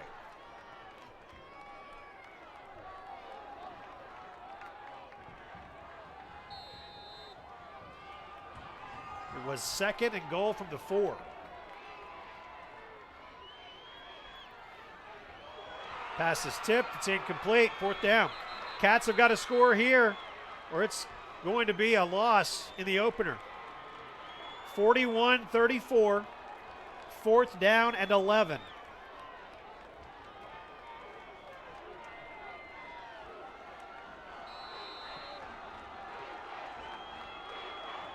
The Eldorado Wildcat fans are making plenty of noise across the way. The Wampus Cat fans standing up and making some noise on their end. 4th and 11. Giovanni Johnson into the end zone for Will McKenna. 4th and 11. Giovanni Johnson to Will McKenna for the touchdown. Clutch. It's a hard task for a defensive back. Yes. Going up against the size of Will McKenna and the sure hands. Look at this angle. Perfect Nice. look at it. Robin could have made the play. Our camera person down there. That's who the Robin is I'm talking about. Yes. All right, Will Hogan for, needless to say, a huge extra point. If it's good, we go to a 2nd overtime. High snap. It's good. How about Nick McEwen? Got that high snap and put it down. Will Hogue put it through, and we are going to a 2nd overtime. 30 seconds, and we're back on Conway Corp Channel 5. Steve's Auto Center is Central Arkansas's most reliable auto repair and recovery company. Our state-of-the-art facility in Conway is your one-stop shop for everything automotive. With over 80 years combined experience, our certified technicians are known for expert workmanship and attention to every detail. We also provide the area's very best towing and recovery services. We take great pride in our work, and your satisfaction is 100% guaranteed. Come to Steve's Auto Center for all your automotive needs. Good shot of the press box there. The stands are full. There's some folks that have left. You know, tonight was a 7:30 start, so it was a later start than usual, and now a game that's gone to the second overtime. It's 10:18. Sleepy. It's late. I know. Yeah, I know. My wife, she teaches on Friday nights. Oh, that's right, because she teaches like overseas. English online to Chinese students. Yeah. And I've been telling her for weeks, you know, you're not going to be able to start teaching at 8 or 8:30 on Friday nights, starting really soon. Right. And I was very explicit on when it started. Okay. Of course, tonight she had classes starting at 9. So, you know, I did what I could. All you can do is communicate. Just love her the best you can. I'm trying. Good, good. Proud of you.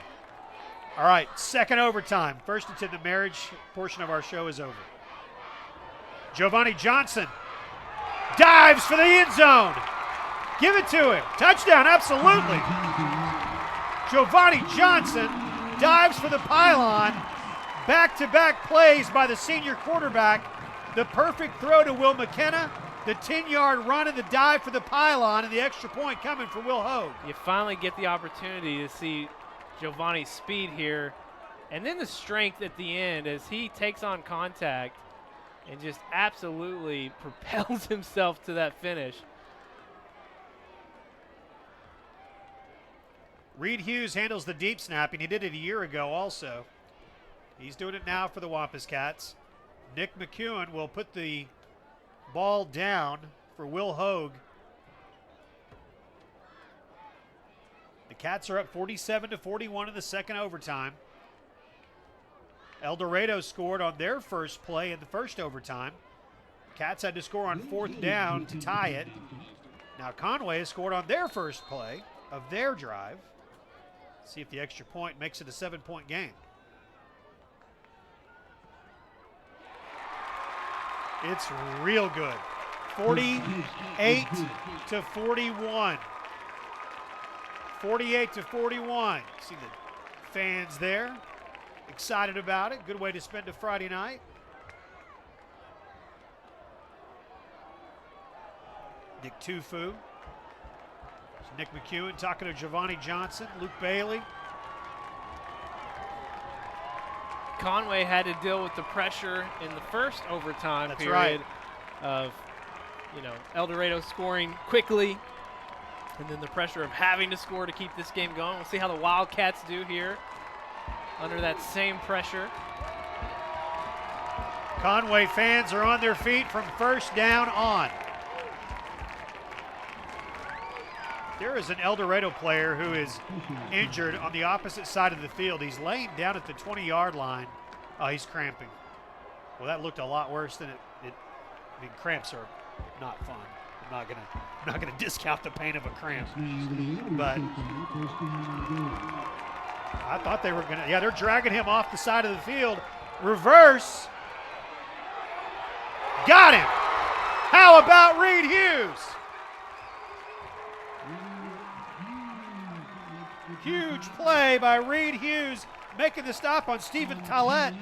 He scored earlier in the game. He got nothing there. Reed Hughes playing great tonight. One of those new linebackers. You got a whole slate of new linebackers, and he's been making plays all over. Dad's a coach, of course, loves the game. Played on the Wampus Cat baseball team that played for a state title in the spring. Hicks, pressured, brought down. Got him. Dwayne Smith. Reed Hughes there as well again. Dwayne Smith playing hurt. Playing some great defense right there. Back him up to the 22-yard line. Third and goal from the 22. And Eldorado wants to call timeout. They've got one in the overtime. They're using it right now. We'll take 30 seconds and come back on Conway Corp Channel 5. At Conway Regional, every day brings new challenges and celebrations. And one of those celebrations is being named the #1 hospital in Central Arkansas for overall hospital care. While we're proud of our awards, our team is driven by something more. You. You're our #1. And for us, that's the #1 worth celebrating. One team, one promise. Conway Regional. Second overtime, 48-41. Conway is the lead, and the defense has backed up the Wildcats from the 10 back to the 22. Third down.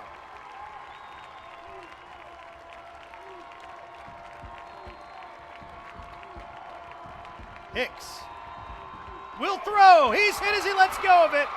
Incomplete. 4th and 22, and he is down and getting up slow. Big hit. I think Corlin McKinney got him.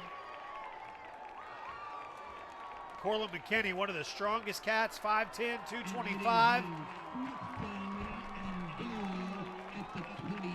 4th down, 22 to go. Cats defense a play away from coming behind and winning this game.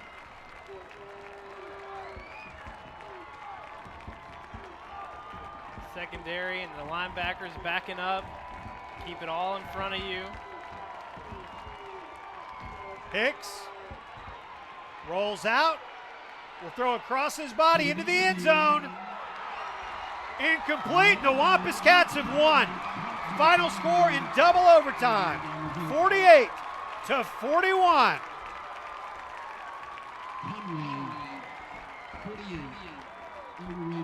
An excited group of Wampus Cats celebrating, making their way to the end zone, congratulating that defense. And that's going to be an excited group of Cats who are about to sing in front of their students. Let's take 30 seconds, come back and wrap it up on Conway Corp Channel 5. Prevent break-ins with Conway Corp Home Security. Arm windows and doors with sensors, plus motion detectors throughout the house. All monitored 24/7. See inside and out with live video feed, and control it all with your all-in-one touchscreen panel, or from your mobile device. We make it easy to protect what matters. Security for you, powered by us.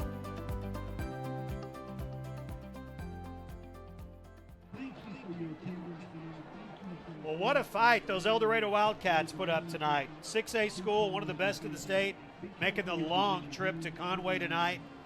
Playing this Wampus Cat team, opening at home with a brand new coach, Keith Fimple, coaching his first game, a former assistant at Eldorado. And what an entertaining football game. And everyone here tonight wearing blue is going home happy. 48-41 in double overtime. So many times tonight, both teams just looked out of it. You know, simple mistakes that they were making, their own worst enemy, both sides. But somehow Conway finds a way to scrap back in this thing, get it to overtime, overcome a first overtime, deficit, and they find a way to win. This offense looked a lot like the offense of last year. Very balanced, 271 yards rushing, 210 yards passing. Giovanni Johnson, kind of a shaky night throwing the ball, but ended up with 3 touchdowns. A lot of that, of course, happening. Some of those numbers have inflated a little bit because of the overtimes. Right. But he came back strong after that first interception. Kerry McLean tonight, 172 yards on 20 carries. Wow. Bryce Bohannon, 6 for 66 and a touchdown. And Bohannon also making an impact in the receiving game as well. Nick Richmond, 2 for 60 and a touchdown. Will McKenna ends up with 2 touchdowns, including that crucial touchdown on 4th down in that first overtime. And just a wild game for week 0. 48-41 in double overtime. The Wampus Cats get the victory over Eldorado. And again, just an entertaining game. And, really, for all intents and purposes, that's a pretty classy group of Wildcats out there. Even now you see them, both teams are kind of gathering at midfield together for what looks to be a final prayer after the game. They're all about to take a knee and, Done a lot of Wampus Cat games. I don't remember how many times I've seen both teams together. The entire teams. Yeah, the entire teams from both sides. That's a great shot. You got Reed Hughes standing there in the middle of that circle. Well, I've loved every time we've used this sideline camera, and I've never loved it more than right there. That's a great shot. Very cool. 48-41 in double overtime. Conway gets the win. And you know what? Friday nights, that's what the image that you want to take away. Guys that battled each other into double overtime and then taking a knee out of respect, having a quick prayer. And now the Wampus Cats will go celebrate. They'll sing to the band, and then they'll go over and sing with the students, and they will talk about a game that will not be forgotten for a while. Keith Fimple's first. He's 1-0 as a coach. I think he would like the second to be not as intense as the first. You know, he doesn't have a lot of gray hair. That's something we should take a picture of him now and see where he is in 9 years. Compare at the end of this season these That's right. cardiac cats. That's right. As we've come to call them. But, Well, hey, a lot of things to work on for this team on both sides of the ball. Again, just a lot of self-imposed mistakes and penalties, things they can clean up. Very exciting way to start off the non-conference schedule. All right, so if you've watched this one tonight live, first of all, thank you so much for watching. If you're in Conway and you're watching this game live, get out and watch these Wampus Cats in person next Friday night. And if you can't make it for some reason, and that's why we do these games live, you get a chance to still be connected to a team that obviously has a lot of fight. They're going to be fun to watch this year. We'll be here live next week, 6:50 airtime. 7 o'clock is kickoff for next week's game against Bentonville. Good shot there. The Wampus Cats celebrating with the student section. Thank you to our entire crew. You got Ryan Tucker downstairs. He's on a bum leg. You got Wayne Bailey. Our whole crew was here at 10 o'clock this morning getting things ready for the opening night of the season. Great job by all of them. Thank you so much to them for all their hard work. Stats, good job as always. Justin, thank you for all the social media work. Levi, thank you. It's been a fun night once again. We'll be back next Friday night. Just getting started in the 2018 season. It's Wampus Cat Football on Conway Corp Channel 5.